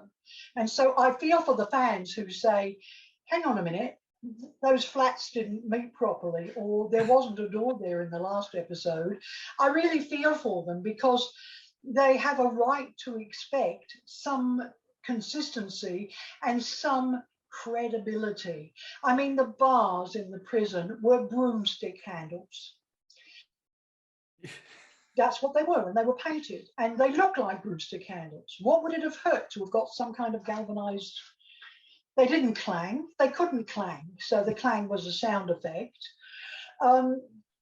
Little things that if they'd spent a bit more money, if they'd spent the kind of money that they spent on Wentworth, we would have had the best show of all time. Now, I honestly believe that, because it was a groundbreaking show, and it continued to break ground right up until, you know, the last episode. So it's just a shame that the money wasn't there to make the execution as good as the promise that it held from episode to episode and character to character. Yeah. Speaking of episodes, you wrote one of the most heartbreaking episodes on Blue Heelers, which was the death of Maggie Doyle, played by Lisa McCune. Okay, that episode got me fired. Healers, and was pretty much effectively the last hurrah of my career. From there on, I went on to do children's television until Channel 7 headhunted. I was living in Perth, headhunted me to come back and save. That sounds very pretentious, sorry, but that's actually their words. Can you come back and save Home and Away? Because otherwise we're going to have to axe it. The story was, I take it you'd like all the nitty-gritty behind the scenes story.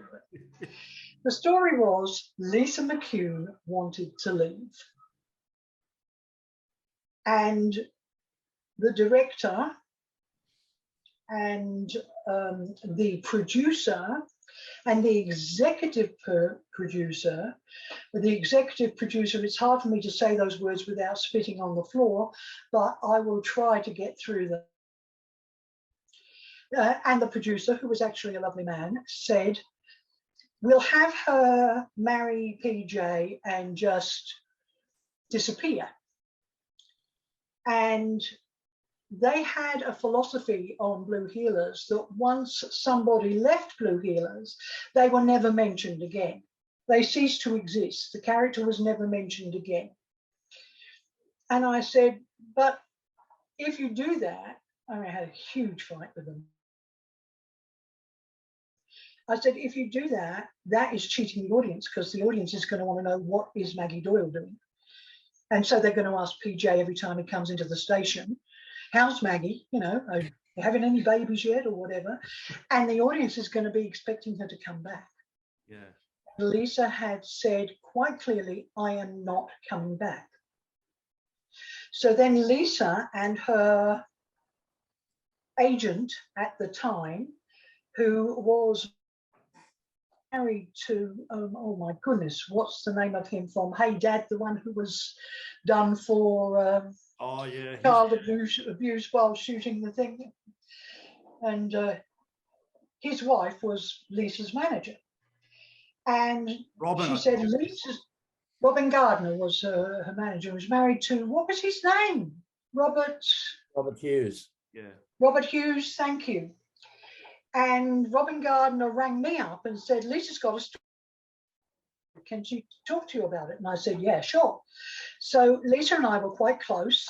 And Lisa was very close with my daughter, who at that time, and she was on Blue Heelers before me, Kelly Lefevre. And she was close friends with Lisa because they were in the same age group. Lisa came to me and she said, I've got this idea for this sort of Prince Charming story. And this dashing bikie guy rides into town, his Harley, and sweeps Maggie off her feet, and they elope, and she rides off with him, and she's never seen again. And well, I don't know what you think of that idea, but I went spacco, as my kids would have said back in the day. I just said, This is a character who is an icon.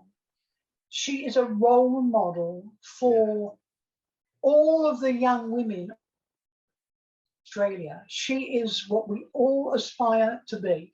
The recruitment rates of female police officers when Blueheelers was running and Maggie Doyle was the star of that show, not Sergeant Tom Croydon, but Maggie Doyle.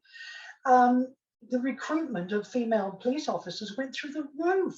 And I said, you're going to say now that she's so shallow, she rides off on a motorbike with a guy and leaves PJ just hanging when they're supposed to be in love. And she said, well, I don't want you to kill me. I don't want to be killed. I just think that would be terrible to be killed.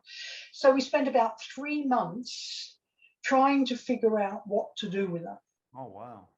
And in the finish, I said, it was getting closer and closer and closer. And I said, look, don't worry, I'll write the app. I was more and more convinced that the show going, we had to kill her. The only way to keep the show going was to kill Maggie Doyle and then spend the next 8 weeks trying to figure out who killed her and why, and let PJ take the journey to find out who killed the love of his life, and let the audience take the journey with him so that they would discover at the same time he did why she had to die and whether it was worthwhile. So they agreed and said, okay, fine, write the script. So I wrote the script and I rewrote the script and I rewrote the script and I rewrote the script. And they said, right, now we've got a script that we're happy with. We have to talk to Lisa. So they said, look, we're having dinner at this very posh restaurant in Melbourne. Can't remember the name of it because I never went to posh restaurants. But they were having dinner at this very posh restaurant. And they said, come to dinner with us because you've worked so hard on it. I thought they were giving me, a reward. So we get to this restaurant and Lisa is there and Rick, the executive producer, is there. Gus Howard, the producer, is there. And I am there. Now, bear in mind, as I said a little while ago, the very first in-room show in Australia was Blueheelers, which meant that for the first time, the writers got to know the cast. We read the script. There was a reading of the script before we even started rehearsals so that the writing department could make changes or could amend or could accommodate something which we'd forgotten to put in and follow through on. So I had a good working relationship with all these people, and I was especially fond of Lisa. And Lisa had said to me, I don't care, but please don't kill me. And I had spent months persuading that the only way to keep the show going was to kill her. So we're at this dinner, and these 2 cowardly men said, well, we've got Maggie's final episode and we want to talk about it and everything. And I thought, oh, that's great. They're going to take the pressure off Maggie. They're going to explain it all. And then the executive producer said, off you go, Coral. Tell Maggie about her exit. Oh. And left me to explain to Lisa McCune and her manager that we were killing her. Wow. Lisa didn't speak to me for 2 years. We are good mates again. I've stayed friends with her. I've stayed friends with John Wood because I first met John Wood when we both did Ginger Meggs together. John Wood played the policeman in Ginger Meggs, so we had scenes together, so I knew him from there. But Lisa didn't speak to me for 2 years. Wow. She says now, okay, it was the right thing to do. I totally understand that now, but I didn't understand it at the time. But there was one person who they had not run this by and got him to sign off on it. And who do you think that person was? Kerry Stokes, who happened to own the Seven Network. And who do you think got fired the next week? Oh, wow. Moi. Wow. The following week. For writing that episode, you got fired. I got fired for the story, not for writing the episode. Oh, the story. I got fired for being the nation's sweetheart. He could not see anything wrong with her riding off on a Harley Davidson with some whom that had just ridden into town. That doesn't make sense. People still talk about that episode as being one of the most important episodes ever on Australian television. Yes, and it's compared to Molly's death on A Country. It's compared to Molly's death. Yeah. It was really, when I saw the avid, that's the offline edit of it, I thought it was quite funny because I had written all these wedding vows that PJ was supposed to, as she's dying, he has her in his arms and he says, "Say after me, Maggie, I, Maggie, take thee, Peter John," or whatever his name was. And then he's saying, "No, don't die, Maggie, don't die." And God bless him, Martin Sachs is Jewish. Wow. And he was crying and he was all snotty and he suddenly became terribly Jewish, saying, "Maggie, don't die, Maggie, don't die." I'm thinking, oh my gosh, he sounds so Jewish. And we've never ever said that PJ was Jewish, but the actor is. So, Yeah. but it's still talked about today. And the aftermath of PJ investigating and finding out it was her brother that set her up and everything. That whole episode, her goodbye to John Wood, the last time she speaks to Tom Croydon, and they know that they're never going to see each other again because, of course, the backstory was that she was going into witness protection so that the killing of her would come as a surprise. We would all think she was going into witness protection. People still talk about those episodes, and I got death threats for writing that episode. Wow. And killing her. Wow. You know, I got, really, you read about these things and you don't believe they ever happen, but I got people's, "You bitch, you killed Maggie Doyle, you deserve to hang, you know, you just don't go out at night unless you could have someone with you." And, you know, I got death threats for killing her. People take it so seriously that, you know, I got death threats. It's like when people say, you know, B died in the fire, but did she? And I'm thinking, yes, she did, because I freaking killed her in the fire. But there are people who still watch the show and say, but she didn't really die and she could have come back in the last episode. No, she couldn't, folks, because I killed her. I did it. I killed her. How come? What do you know? Why Lisa wanted to leave the show at the time? Or she was getting married. Oh, she okay. was getting married, and she was marrying Tim. I think it was Tim. Tim Disney. She was marrying Tim Disney, who was crew, and she had thought, I can't do this schedule, because it was quite a wicked schedule, even though it was a 1 hour a week. We had moved to film by then, and film takes a lot longer. And she had said, you know, I just want to enjoy being married. I just want to get up with my husband, and I just want to enjoy being married. And I said to her, well, oh, thank you, darling. I haven't finished the other glass yet. But you remember to put a thing of lime in it for me. Thank you, sweetheart. Do you want to come in and show off your board? It looks like you're living in a resort. That's my 84-year-old husband wearing board shorts because he wants to go in the pool. So I said to her, if there is any chance that you will come back, I won't kill you. And she said, and I interviewed her recently, she's doing a new show at the moment, which is based on the music of Bob Dylan. Oh, wow. And I said to her at the time, and she said, if I'm going to work, I want to go and do a show. And she did. She went and did, I can't remember if it was The Sound of Music or Cabaret, but she went from Blueheelers into doing a musical. And she made the decision that she would not come back because she didn't want to work that kind of schedule again.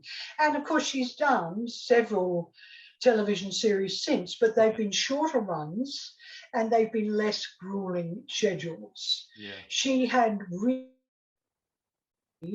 run her course with Blueheelers, especially because she was getting more intense stories. I mean, you might not think it at the moment, me talking to you now from the relaxed atmosphere of being retired, but I'm very intense when I'm working, and a lot of the stories were very, very intense.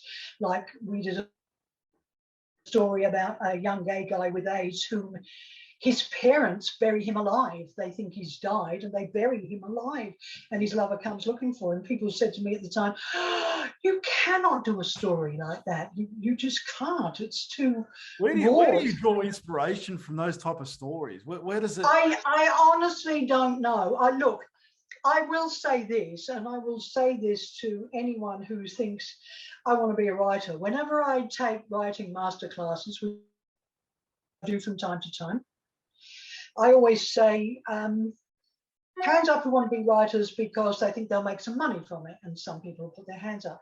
And I say, hands up some people who just think it might be a fun thing to do and much more interesting than an ordinary 9-to-5 job. And some put their hands up for that. And then I say, hands up those who can't help it, who just have stories and they don't know where they, but they have to tell them. And there'll always be 1 or 2 people who will put their hand up. And I then say, those are the born writers. The rest of you can learn to write, but you were born a writer. True writers are storytellers, and I'm more of a storyteller than I am a writer. I think there are many, many, many writers on Prisoner and every other show I've ever worked on who can write as well as I do. Many of them. But there are very, very few who can consistently come up with story after story after story after story. Get that, darling? And that was my talent. And I don't claim it as mine. I say to people, you can learn craft skills, but you can answer the phone, darling. He's probably in the pool. He probably is in the pool. Yeah, it's my daughter ringing me. You can learn craft skills. You can go to do writing courses and learn craft skills. You can't learn talent.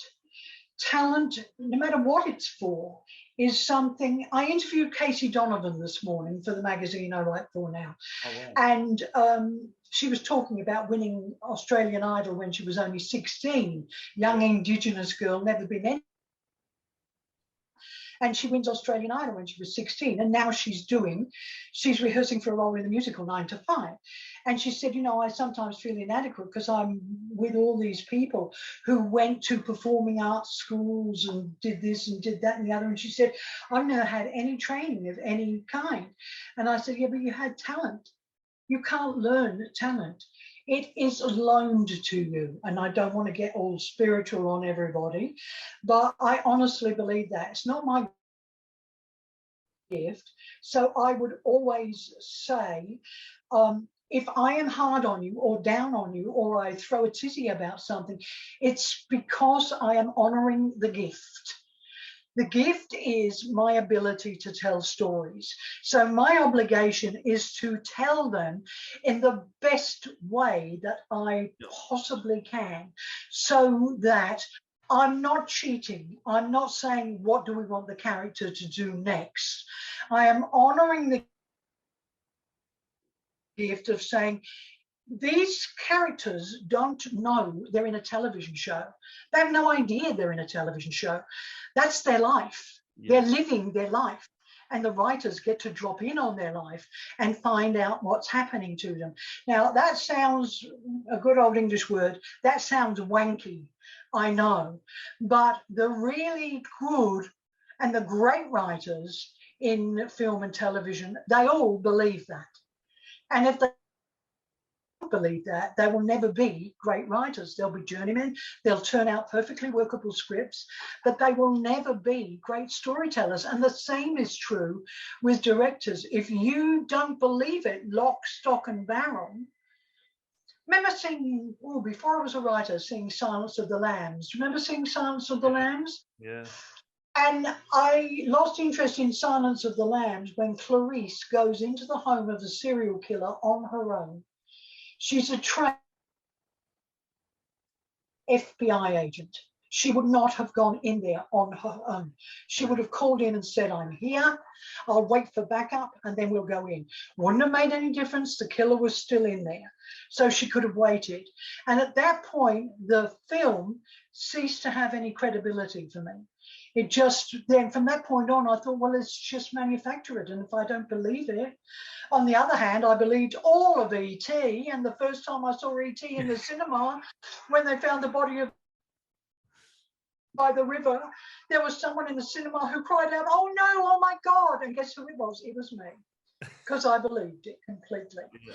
So, you know, I have always, when I have been able to, hired actresses and writers who believe the same as I do, that the characters are real, and you've got to treat them with that respect. Not what do we want them to do, but what would they do in this situation? What would they do? And somebody said to me about the Maggie Doyle death scene. You know, wouldn't PJ have run to get help for her? And I said, he knows she's dying. He knows it's a hit. He knows that they're not going to have left her with any life in her. He knows she's dying. It's more important to him at that time to tell her he loves her and to go through the wedding vows than it is to leave her to die, which he would have done while he was going to get help, and go to. That was the truth of that moment. And that's what the actor had to play. We had a rule on blueheelers that even though there were mobile phones by that time, the rule for the storytelling was there are no mobile phones in Mount Thomas. There's no reception, no and there's no, no such thing, never been invented. How are we doing, guys, for time? No, we're good. Speaking of talent and how good you are, we'll move over to, well, it was my question, but we'll move to Home and Away, Ken. Right. If that's okay. Maybe we will, when I find it. When you find it. Why don't you I can do it. So Home and Away at the time was in the 90s, the early 90s, and the ratings were quite low on the show. So yeah, it was actually the late 90s when I came in, and they look, it's like everything else, I guess, because I want to tell stories which are possible but not necessarily probable. I'm not interested in telling nice stories about young teenagers going on dates and things like that. Yeah, you can have those, but they won't keep a show going for year after year after year after year. And they headhunt me, Bevan Lee, who's created, well, who's borrowed from other people quite a lot of shows himself. He flew to Perth. I was living in Perth. I was doing a kids show called Street Smarts, which sold overseas in many, many territories. And it was a first for a kids show in that, this will interest you, Ken, it was single camera, handheld, that followed the from place to place. So there was no cutting away. There was crossovers in which the kids would meet another group of kids and the camera would then go off with them. But the whole thing was handheld, and in the third series we got some extra money and moved to Steadicam. And if the people at home don't know what Steadicam is, Steadicam is where you put the camera on a harness so that it will always be facing the right way, even if you move that way, the camera's going to always take a clean shot. So I'm just realizing, oh, hallelujah. I look like one of those, what do you call them? Tent people, the Hillsong. Yeah. And now, children of Christ, all of you. No. So I was doing Street Smarts and Bevan Lee came across and he said, how would you feel about going back to Sydney? And I said, no, thank you.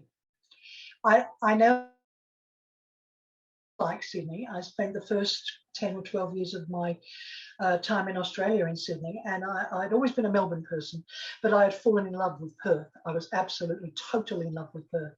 And so when I got a chance to work for Paul Barron and do some kids shows, I said, great, because I'd just been fired off Blueheelers. And so I was living there quite happily. And he said, what if we offered you carte blanche, tell whatever stories you want, can be as contentious as you like, can be as on the edge as you like. You can have the say in all the stories you tell. Wow. Would you take over the story department? And I said, well, talk to my agent, because I'm hopeless. If I want to do a job, I undersell myself. And if I don't want to do the job, I oversell myself. So I said to my agent, I don't want to do it. She came back to me with the offer and I said, no, I don't want to do it. And she came back and said, you know, they've now offered this much. And I said, well, I don't want to go to Sydney. I just don't want to. I like it in Perth. I don't want to go to Sydney. And she said to me, look, I've got to tell them why. And I said, well, tell them I don't like the I don't like the show. And she came back and said, Bevan says you can change the show. You can make the show into whatever you want to make it into. And I said, kept saying no. This went on for about 3 weeks. And finally, she said, she got onto me and she said, Channel 7 says, name your price. Wow. And I just thought, little part of me, and it was never about the money, some little part of me said, I can do stories I've never been able to do before. And I can do stories which involve teenagers. And I can do stories about abuse of power, which is where I know you're probably leading on to the Angie story as well as the Lynn Mcgranger one. I can do stories about abuse of power, adolescence, and all of those things. So I named a price which was ridiculous. I mean, it was too high. And she said to me, you do realize, don't you, that if they come back and say they will pay it, you have to go. You have to say yes. And I said, they won't pay it. There's no way they will pay it. Anyway, they came back and said, okay. So then I had to say, oh, and on top of that, have to relocate me and all my furniture to Sydney from Perth, and they have to relocate my dogs, and they have to find me a house for the first 2 months while I find a place to live. And they said, okay. And I said, oh, and one last clause, and I'm the only script producer / writer who has ever managed to get this in a contract. If they want to get rid of me at any time for any reason, they pay out my 2-year contract. Oh, wow. So if they decide at the end of week 1, we can't work with her, she's impossible, they got to pay me 2 years' money. And they said yes to that. Really? Wow. Never been done before, never been done since that I know of. Writers who I'd never met before would come to me and say, is it true you got a a payout clause, a 2-year payout clause in your contract? And the answer is yes, I did. And so I say yes, because something, I always trust my gut instinct, and something in my gut was saying, you have to go to Sydney. You have to go to Sydney. I don't want to go to Sydney. And I went to Sydney, and within the first 3 months, I met the man who brings me water with limes in it and wears board shorts at 85 years of age. And I married him 18 years ago. Well, So yeah. obviously was a, Meant I to had be. to go. And I know one other person who would be very thankful that you went on. Now, if you can just bear with me for 2 minutes while I read this out. I will, yes, because I have not actually read what she wrote. Okay. All right. Well, everyone who we know, Lynn Mcgranger has been one of the most recognisable faces on Australian TV for almost 30 years, thanks to her long-running role as the much-loved Irene Roberts on Home and Away. But in this exclusive extract from her new memoir, Acting Up, Me, Myself and Irene, which came out in the 2nd of November last year, Mcgranger recalls the time she found out she'd almost been axed from the show. A bombshell she discovered by accident during a 2019 live interview with broadcasters Amanda Keller and Brendan Jones. Then it goes, thank you, Coral. I feel incredibly blessed to say that I've blissfully gone to work every day, feeling confident, proud, and in all, secure in my job. That is until 2019, when I was being interviewed by radio stars Jonesy and Amanda on WSFM. As far as interviews go, I always love talking to these guys because they're clever, funny, and incredibly decent human beings. After decades of answering questions like, how does it feel to be the longest running female cast member? Do you still love being on Home and Away? I knew this chat in my sleep. Completely out of the blue, Jonesy chimed in with, it's amazing to think that they nearly wrote you out in 2002. I'm sorry, what? If I had a drink in my mouth, I'm confident that droplets would have been flying through the air. Yeah, it's on Wikipedia. Apparently, there were plans to write Irene out because the producers felt like she didn't have anywhere to go now that her kids were gone. By a stroke of luck, a new script producer by the name of Coraldrouyn had arrived and was horrified. She pleaded with the producers to let me stay and said she has big plans for Irene. While you'd think I would have picked up on this at work through green room chatter, this was literally the first time I had heard about it. There you go. I'm not aware of telling anyone, but it's quite possible because, you know, I had friends who were writers on the show, and it is possible that I said they only wanted to write out Irene. I mean, they do these sample groups. They get, which I think is the most stupid bloody thing I have ever heard of in my life. They used to have a thing in England called tapes, which stood for something audience perception something, which they would put stories into this computer and the computer would say whether the story would work or not. I mean, how dumb is that? And on Prisoner, this is how we came to have the Anita Selby story. Of course, this computer had said that The Flying Nun was a very big show at that time. And the computer had said nuns were very popular with viewers. So could we do a nun story? And that is how the Anita Selby story came into being. But I won't diversify too much from that. I will get back to Lynn's story. But they had said, I had said, well, what nun story? And they said, well, just put a nun in prison and have the freak beat her up. I said, okay, I'm a why person. Why did the freak beat her up? And they said, oh, because the freak always wanted to be a nun, but they wouldn't let her join a convent because she was a lesbian. And I said, the freak never wanted to be a nun. She's an army brat.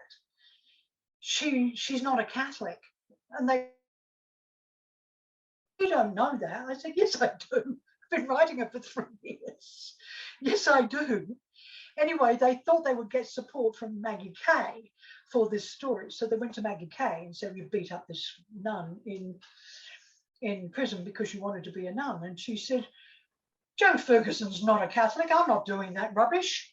And so she knocked it on the head. So I then said to Grundy's, "Look, if you truly want a nun in prison, give me a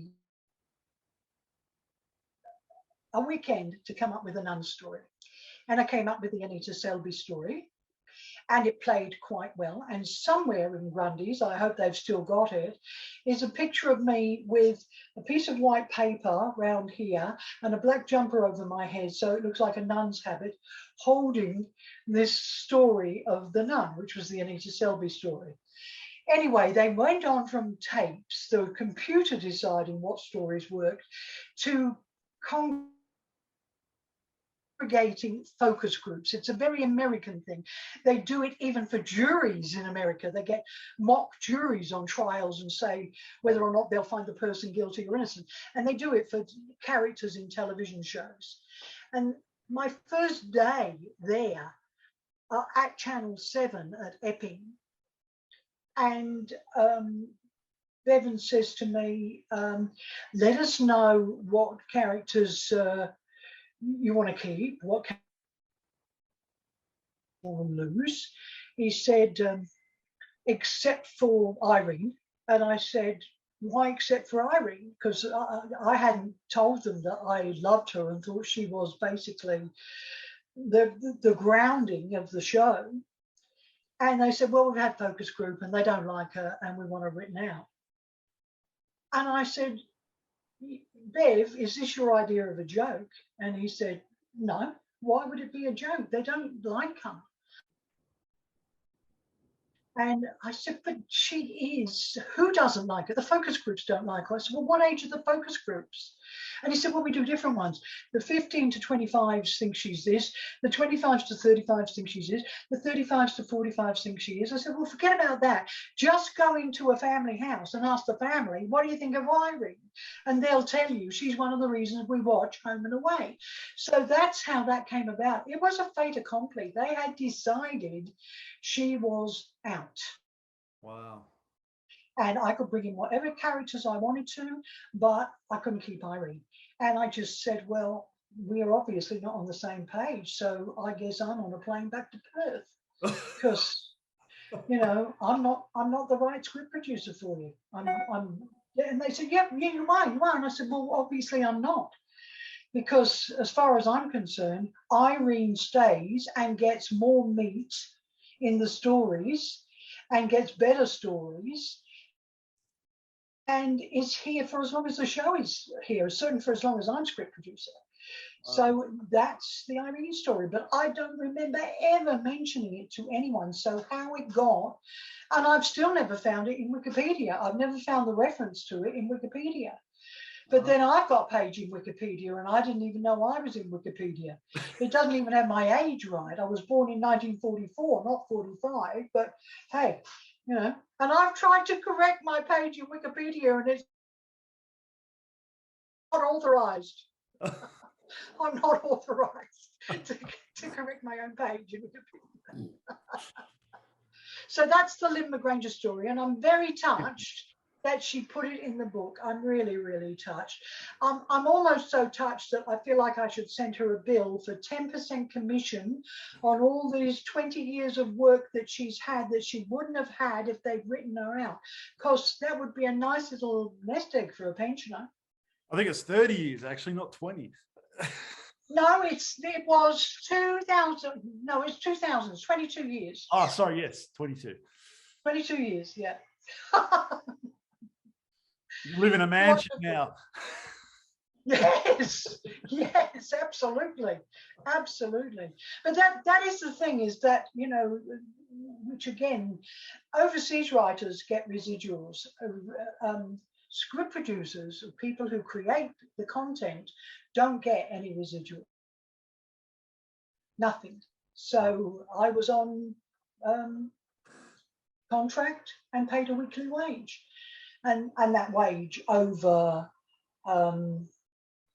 20 something years, 80 to, oh no, nearly 40 years, went from like $600 a week to over $5,000 a week, plus scripts on top of that, which money in anybody's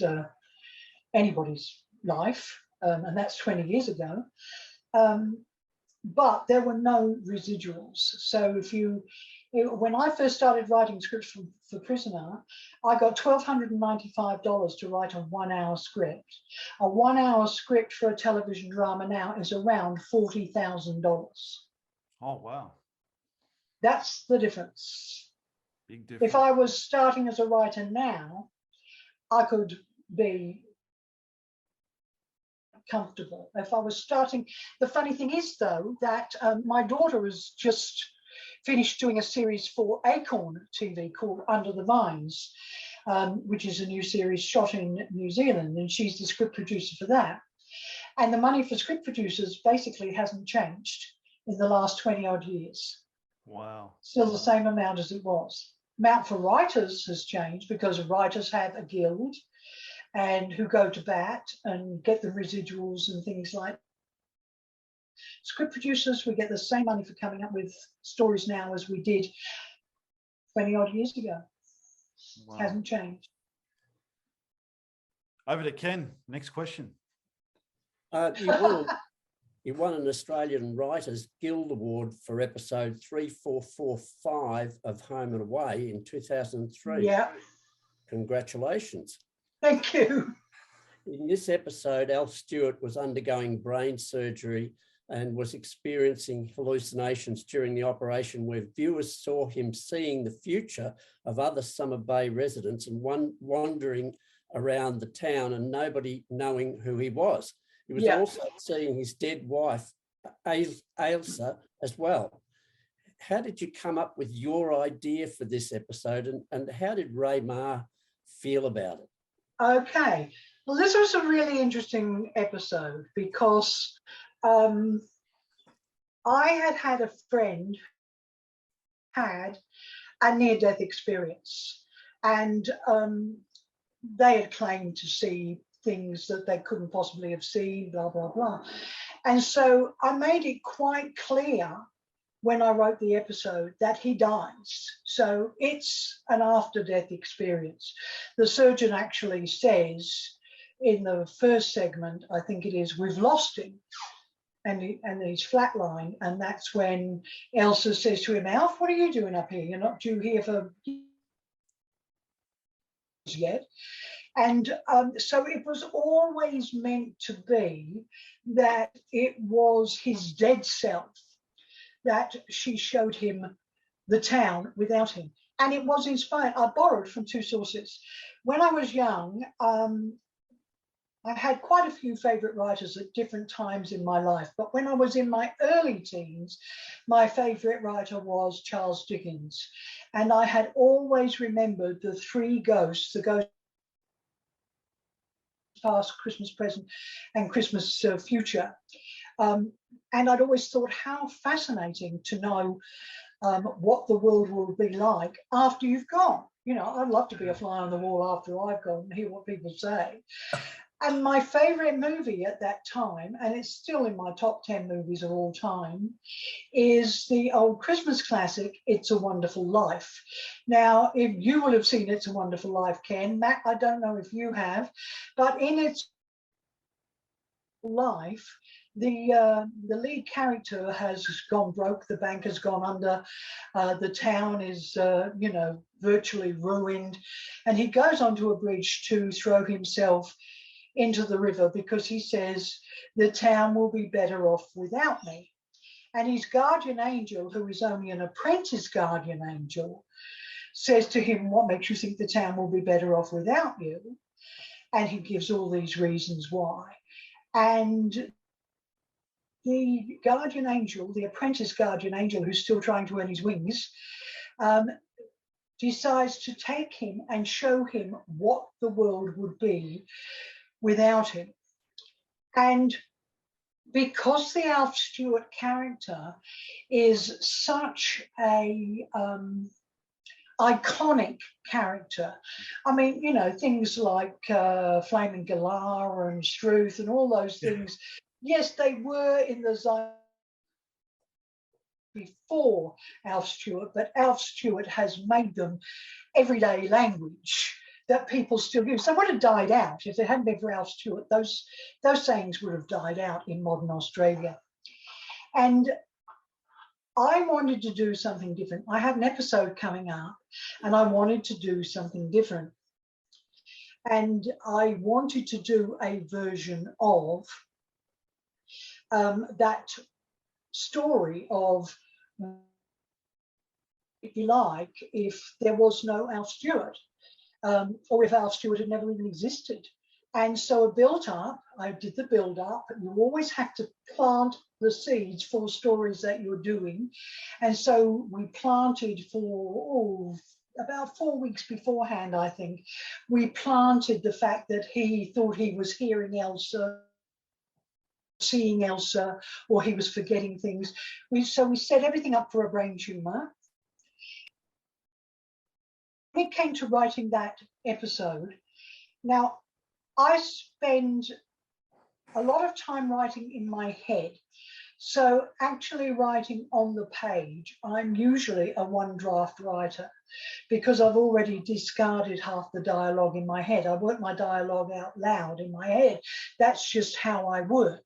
So I had rehearsed the whole episode in my head, and I wrote that entire episode in slightly longer than the episode ran. The episode ran 22.5 minutes, and I wrote that episode in a 45-hour lunch break in the Home and Away story room up on the catwalk at Epping Studios of Channel 7, of ATV 7. Wow. And it won me an award. And, you know, what can I say? It was another case of being just tailor-made for me to get my teeth into.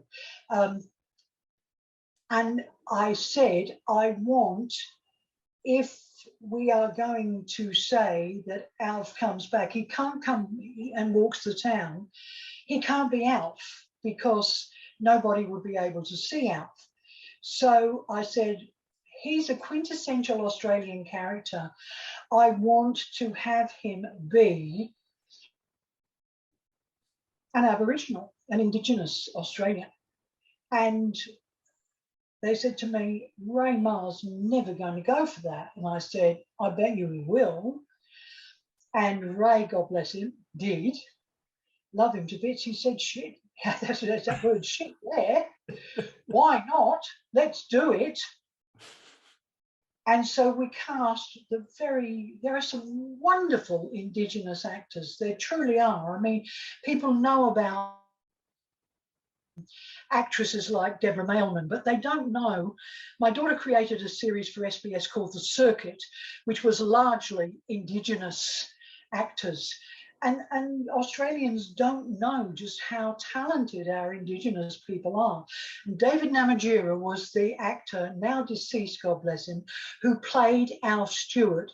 And he looks in the surf club window expecting to see Alf, and he sees this Indigenous person and he goes straight, stone the flaming crows.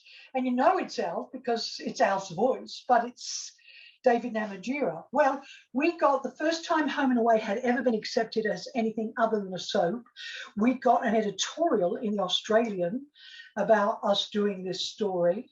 We got write-ups everywhere about this particular story, and it is the fastest written script on record for a full-length episode of any show anywhere at any time, and I only had 45 minutes to do it.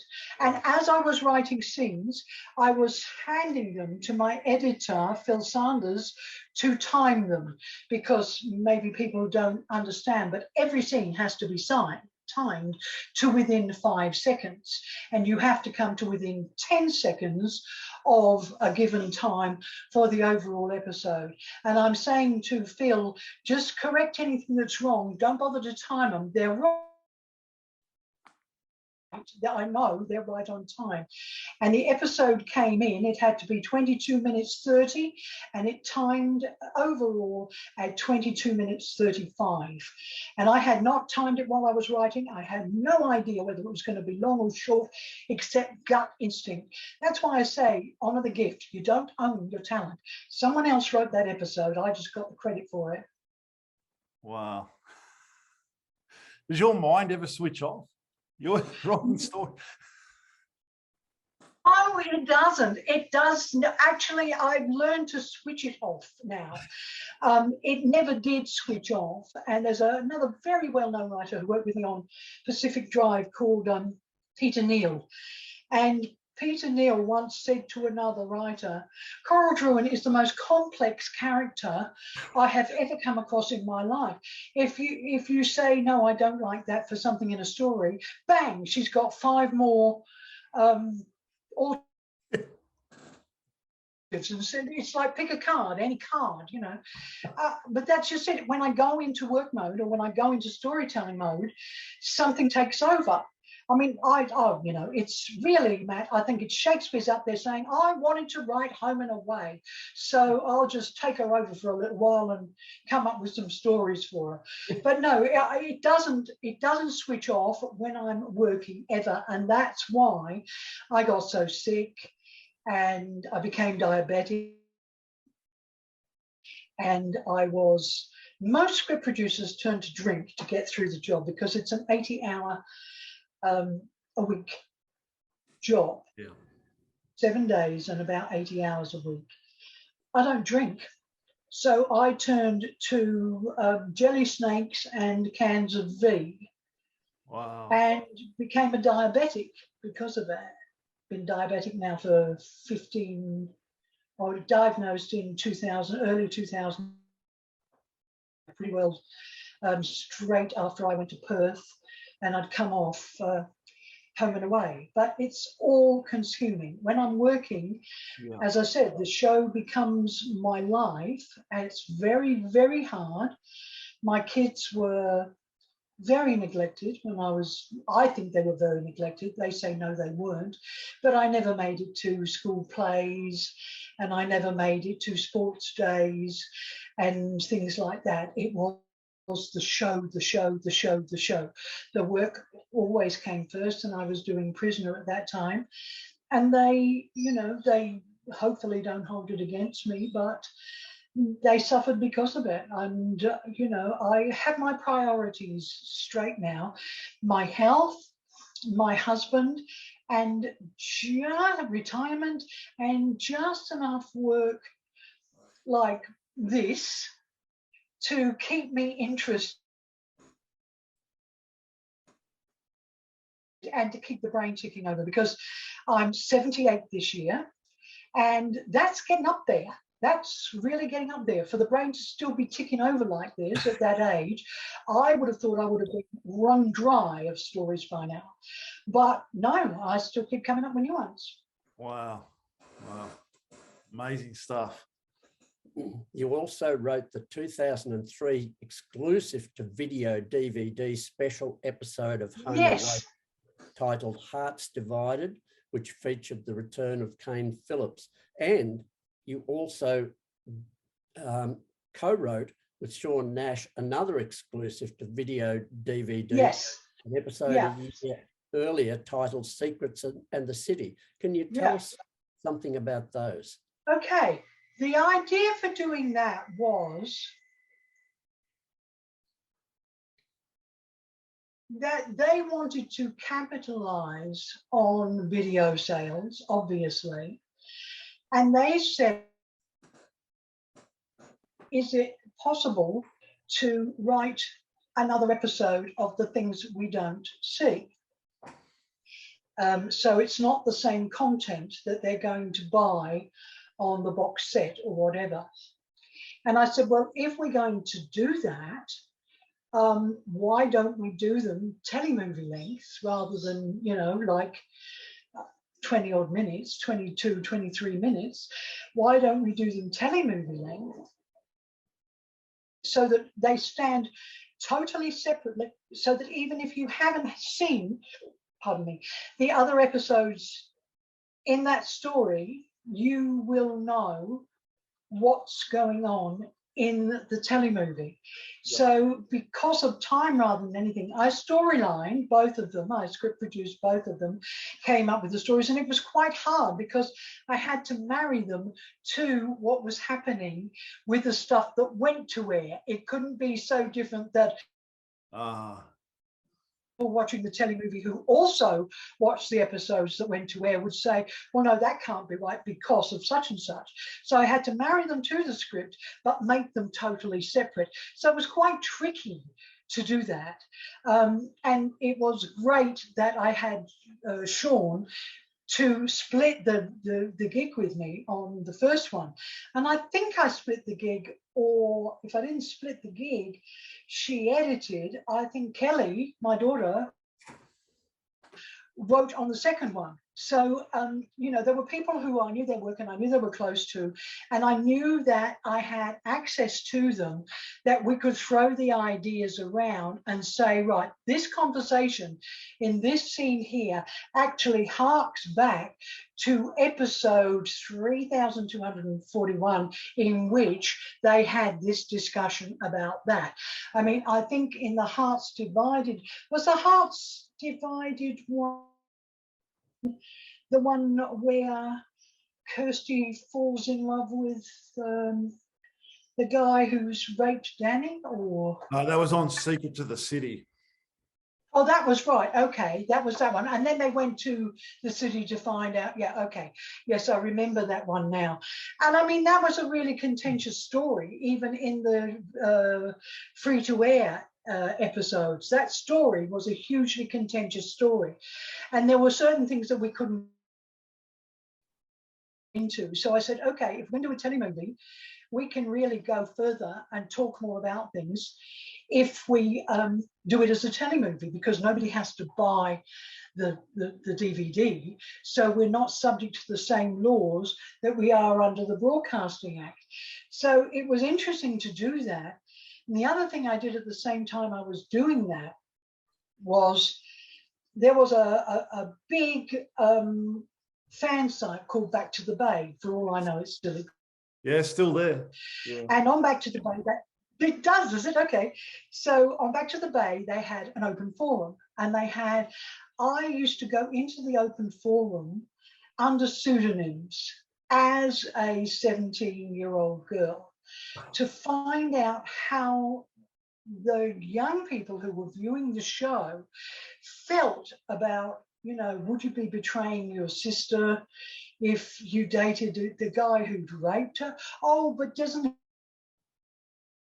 a second chance, he's sorry for what he did. And oh, but what if it's the only time that you ever meet the right person and you fall in love with them? And I had some of the most stimulating conversations and got some of the best feedback I've ever had to anything from those stories that we did on the videos, on the discs. Videos, God, that dates me, doesn't it? That we did on the discs. To actually, I think one of them was on video. I think I've got the video. I think one of them was on DVD, but I think the first one was on. I'm sure I've got it on video. That's a horrible thought. But yeah, it was a chance to explore the stories in a way that we couldn't do them at 7 o'clock at night. Yeah. On a free-to-air channel where we had all kinds of censorship, I suppose. There were, the Broadcasting Tribunal had rules. There were words allowed to say, which you could say in a video. So it was a way of expanding story and earning Grundy's more revenue. And they paid me a little, they did pay me a little bit extra. It wasn't a huge amount extra, but they paid me a little bit extra, for which I am eternally grateful. Wow, what a story. Did you leave Home and Away?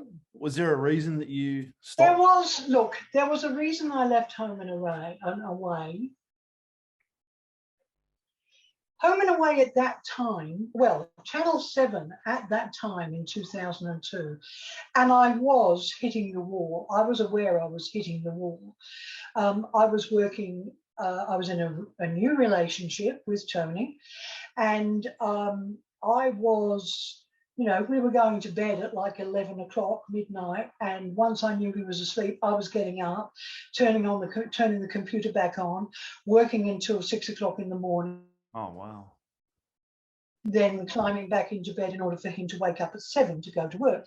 And then I would get up at 8 and go to the studio and start my normal day's work.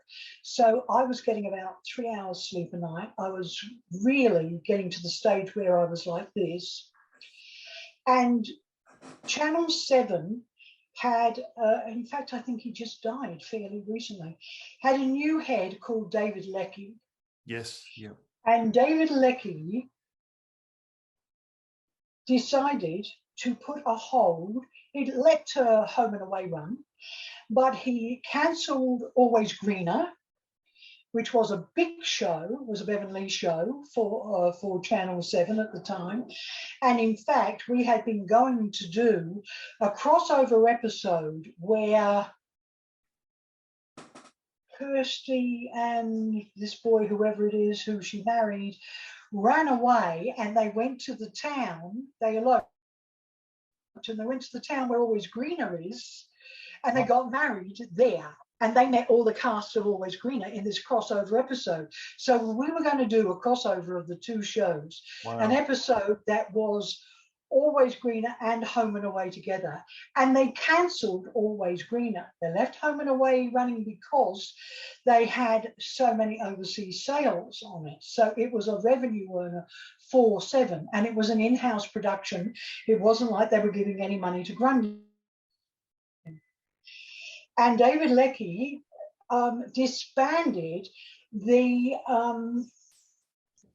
drama commissioning area, which was a department which looked at new ideas and commissioned pilots and commissioned series, etc. Now, effectively, what that did was, and I actually, other than people in the business and my family, I've never told this story ever before either. Effectively, what that did was it left Bevan Lee without a job. And Bevan Lee had $1 million apartment in Potts Point, and he had a partner. He and I thought, were really, really close friends. We were really good friends. And he said to me, they're paying me a shitload of money, and they're going to have to get rid of me because there's nothing for me to do. There is nothing for me to do. And I said, oh, surely, you know, they'll rethink this and they'll do that and they'll do the other. And he said, well, there's really only one job for me to do. And I said, well, what? And he said, well, you know, I could take over your job. I could run Home and Away. And I said, but, you know, I'm not ready to go. And he said, but you're not feeling well, and you've told me yourself that you can feel you're getting difficult, you're hitting the wall. If you step down, I could give you as many scripts as you want. If you want to go to Perth to live, if you want to go back to Perth to live, I will see that we pay you to go back to live. We would pay out your 2 years on your contract, so you won't have lost, because this was about 18 months into my contract. Yeah. You won't lose anything by it. If you want to set up, and I've even got this in writing from it, if you want to set up your own writers that you train in Perth, we will give you 1 week in every 6 where you take the show and use all Perth writers to give them experience writing it. And so I stepped down. Wow. So in effect, I mean, people who are close to me, including my husband, say it should have been better. on his sword. There wasn't a job for him. He should have left and gone somewhere else, not taken your job. But the reality is, I thought he was my friend. He made a whole heap of promises to me. And then the minute I was paid off, he reneged on all of them. Ah, wow. He reneged on all of them completely. And another writer said to me soon after that, and I said, you know, because I'm a little bit too trusting. You wouldn't think someone this savvy is naive about people, but what you see is what you get with me. So if people are two-faced or they're putting on an act with me, I don't see it because I expect them to be who they are. Yep. And I said to this person, because I was absolutely devastated, not to mention the fact that I was left with no income, etc., etc.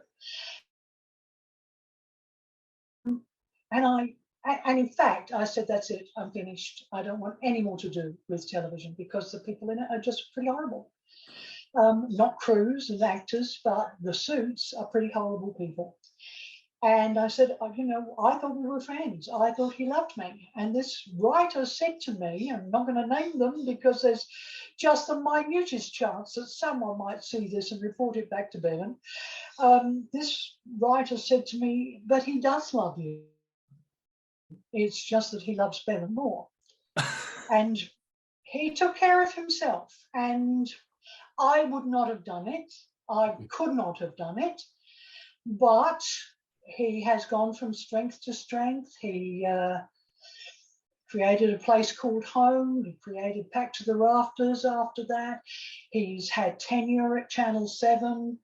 He calls himself Australia's David E. Kelly, but I go, history, baby, we all know David E. Kelly. But he has the same kind of position in the industry that David E. Kelly has. But he put knife wounds in my back so deep that they will find them when they do an autopsy on my body when I finally kick off the mortal coil. There will still be the scars on the back, and they'll say, oh, I wish we could ask Coral how she got all those scars on her back. It was a total betrayal, and it made me give up writing television. It made me not want to have anything to do with it ever again. But then when I discovered that, you know, people are still talking about a 40-year-old show, and what's more, remembering things I don't remember about it. All the questions you asked, Ken, about the episode, I thought, did I write that one? I don't remember anything about that episode. So that was it. I mean, that was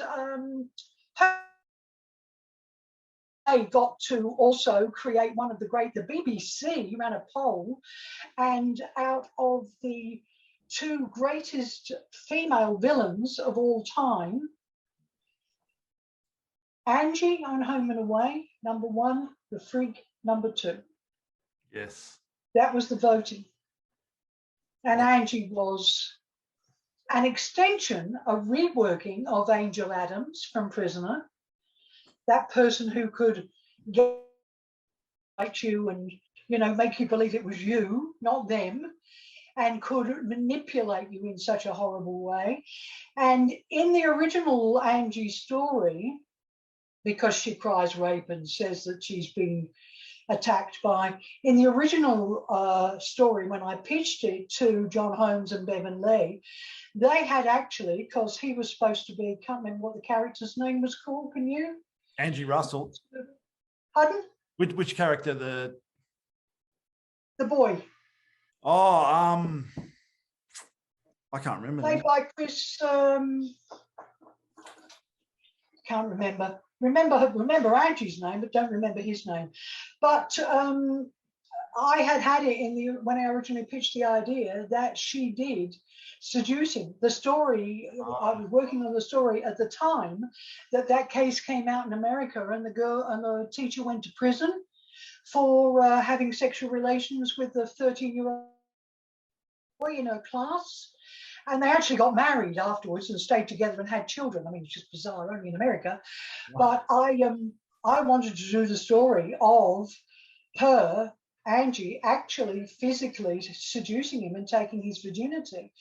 And they said, we can't go that far because it's 7 o'clock and because of the ABA and because there will be so many complaints about it. He said, can we just have her imply it? Can we have her seduce him so that he thinks he's got a chance and she can manipulate him and he'll do anything she says? And they were right, and it actually did work out better that way, because knowing most 16-year-old boys, if he'd actually had, in an old English idiom, got a leg over, he probably would have dumped her fairly shortly afterwards, whereas she kept him hanging on and hanging on and hanging on until that moment when she does the walk of shame. And I still love that, you know, Prisoner fans quote to me lines from Prisoner, but Home and Away fans always say to me, oh my God, the walk of shame, when she goes through all the kids by the lockers out of the school after she's been found out. And I'm quite proud of that one. I do like that one, but pretty contentious. On the other hand, just to give a flip side of that, you were talking about the Alf Stewart story. Got fan letters after that, one of which I've kept to this day, and I meant to get it out to read it, and I couldn't find the bloody thing because I'm chaos. You know, I really am. In fact, if I was to turn this round and show you my desk, I don't know if you can see my desk. Can you see my desk? Not yet. See it now? A little bit, yes. A lot of paperwork. It's covered with paperwork and crap and what all. And people say to me, how do you write with your desk in that state? And I say, because I don't write at my desk, I write in my head. Yeah. So because I write in my head, everything is there. You know, I don't need to worry about it. It's all there. I can't get you back again now. I don't know what I've done. You just need to drop your headroom down a little bit. Just tilt your screen towards you a fraction. That's good. Can you see me? Yeah, can you see us? Better? That's better. I still can't get you. I don't know where you've gone, but there you go. You're probably down here somewhere in things I've got to attend to. But it doesn't matter. It doesn't matter if I can't see you. I can talk anyway. But I got a letter from a couple, an English couple, who had seen the episode in Britain, and they had lost their daughter the previous year, and they said in this letter, we wanted to write and thank you for the Alf after death experience letter, because we lost all faith completely. We were brought up to believe, yes, there was a God, and yes, there was a heaven, and all of those things. And when our daughter was taken, and she was taken with cancer at something like 19 years of age, and when our daughter was taken, we just stopped believing in anything. And we saw that episode, and it just restored our faith. I said it was quite miraculous. We suddenly said, there has to be something. Why did we stop believing? There has to be something. And we've started going back to church, which is not something I would ever recommend, but there you go, each to his own. And so for me, the fact that that had that effect on just one couple means more to me than all the ratings or all the money in the world, quite frankly. That means storytelling reached its mark. It reached where it was meant to go. I never ever wanted to write wanky art house movies and everything, even though I like seeing them, because that was preaching to the converted. I always wanted to write soaps. I always wanted to tell people who watched soap operas some, every now and again, not in every episode, but some profound things which they have not thought of before. Like, yes, you can forgive someone who's done something truly terrible to a family member because you don't turn your back on true love. If it's offered to you, you accept it. Or yes, you can find out what you mean to people without having to die. I'm sure a lot of your stories have impacted a lot of people's lives over the years. I mean, you've written. Well, I hope so. I mean, I hope they have. Yeah, I definitely. mean, that was the intention, was to tell stories to people who maybe hadn't thought about those things before. Yeah. And if one person thinks about something they've never thought about before, and you borrow from things that happen in real life. I mean, when we did the story, can't remember whose story it was, might have been Daphne's, about in Prisoner, about the PMS. PMS. Yeah. That's an actual fact, and that was an actual case in America again, where a girl was found not guilty of murder. Wow. Because she was suffering from PMS. There have been multiple cases of what they now call identity dysfunction syndrome, which were like the Laura Brandy story, in which alternate identities, personalities committed crimes, and the person who there in the witness box could not be found guilty because they weren't the perpetrator. So, you know, I have to believe that there was something prodding me to tell those stories, because otherwise, why would truth be following fiction rather than fiction following truth? It's quite bizarre. I'm often quite surprised when someone says, you know that your such and such story just happened, don't you? And I said, what story? Yeah, there was a Ed Baker nurse who was injecting people with embolisms to see them die. You know, it was bizarre. That was bizarre. I hope when we talk about Prisoner in the next episode, we do talk about some of the characters, like Bev, who was meant to be a long-term character and lasted only 6 episodes because she was so bloody scary that the storyliners didn't want to come to work. Wow. They really didn't, and that's long before Maggie Dent was even cast in that role, and she was brilliant in it. They just said, oh my God, this woman, she's just giving us the creeps, you know, and we're trying to plot the scenes, and they're saying, oh, no, I've got to go and make a coffee. I can't do this. And then we have, you know, and all my storyliners were male, and they would start taking sickies. They wouldn't come in. They would start taking sickies. And when we had her kill the young social worker by the knitting needle, went straight up under his ribs and into his heart, which was my own warped part of the story. One of the boys actually went out and was sick. He went out and he was sick, and he said, look, I'm going to have to take holidays. I can't do this character. I just can't do it. So, you know, and then later on, somebody said to me, do you know there was a real case? This is about 10 years later. There was a real American hospital where old people were dying. And since then, I've seen that same story on at least half a dozen American shows from the 90s onwards, where the nurse or the doctor has been injecting terminal patients with embolisms. Whoa, jeez. Wish I'd had a copyright on it.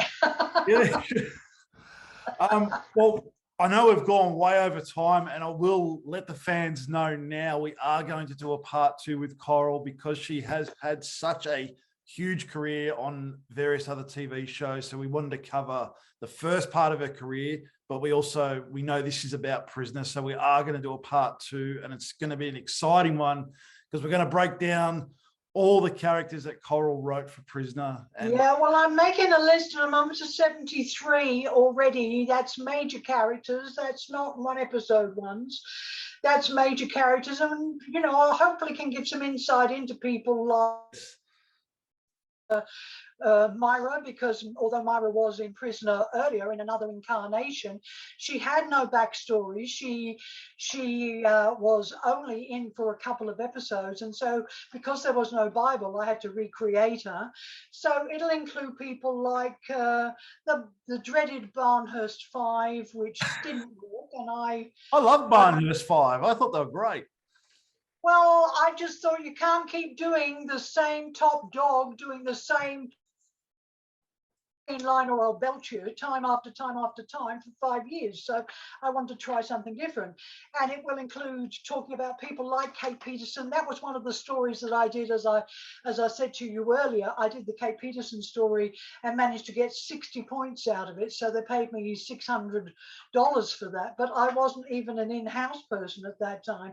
But some of the characters that I had totally forgotten, like Anne Reynolds, Marlene, Bobby, Myra, Etty, the Barnhurst Five, Eve Wilder, Rita Connors, Cass, one of my favourites, Terry, the Freak's Big Love, Shane, Angel, Len Murphy, Bev Baker, Sheila Brady, Sonia Stevens, Rachel Millicent, Anita Selby, Dot Farah, Minnie Donovan, Matt Delaney, Jeff McRae, Rick Manning, Jenny Harley.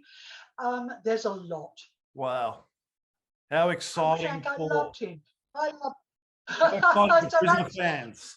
That's part 2, especially for Prisoner fans. Yes, you've been very gracious with your time in coming back for part 2. Oh, look, I've loved it. Just wind me up and let me go. I'm sorry I didn't let you guys get a word in.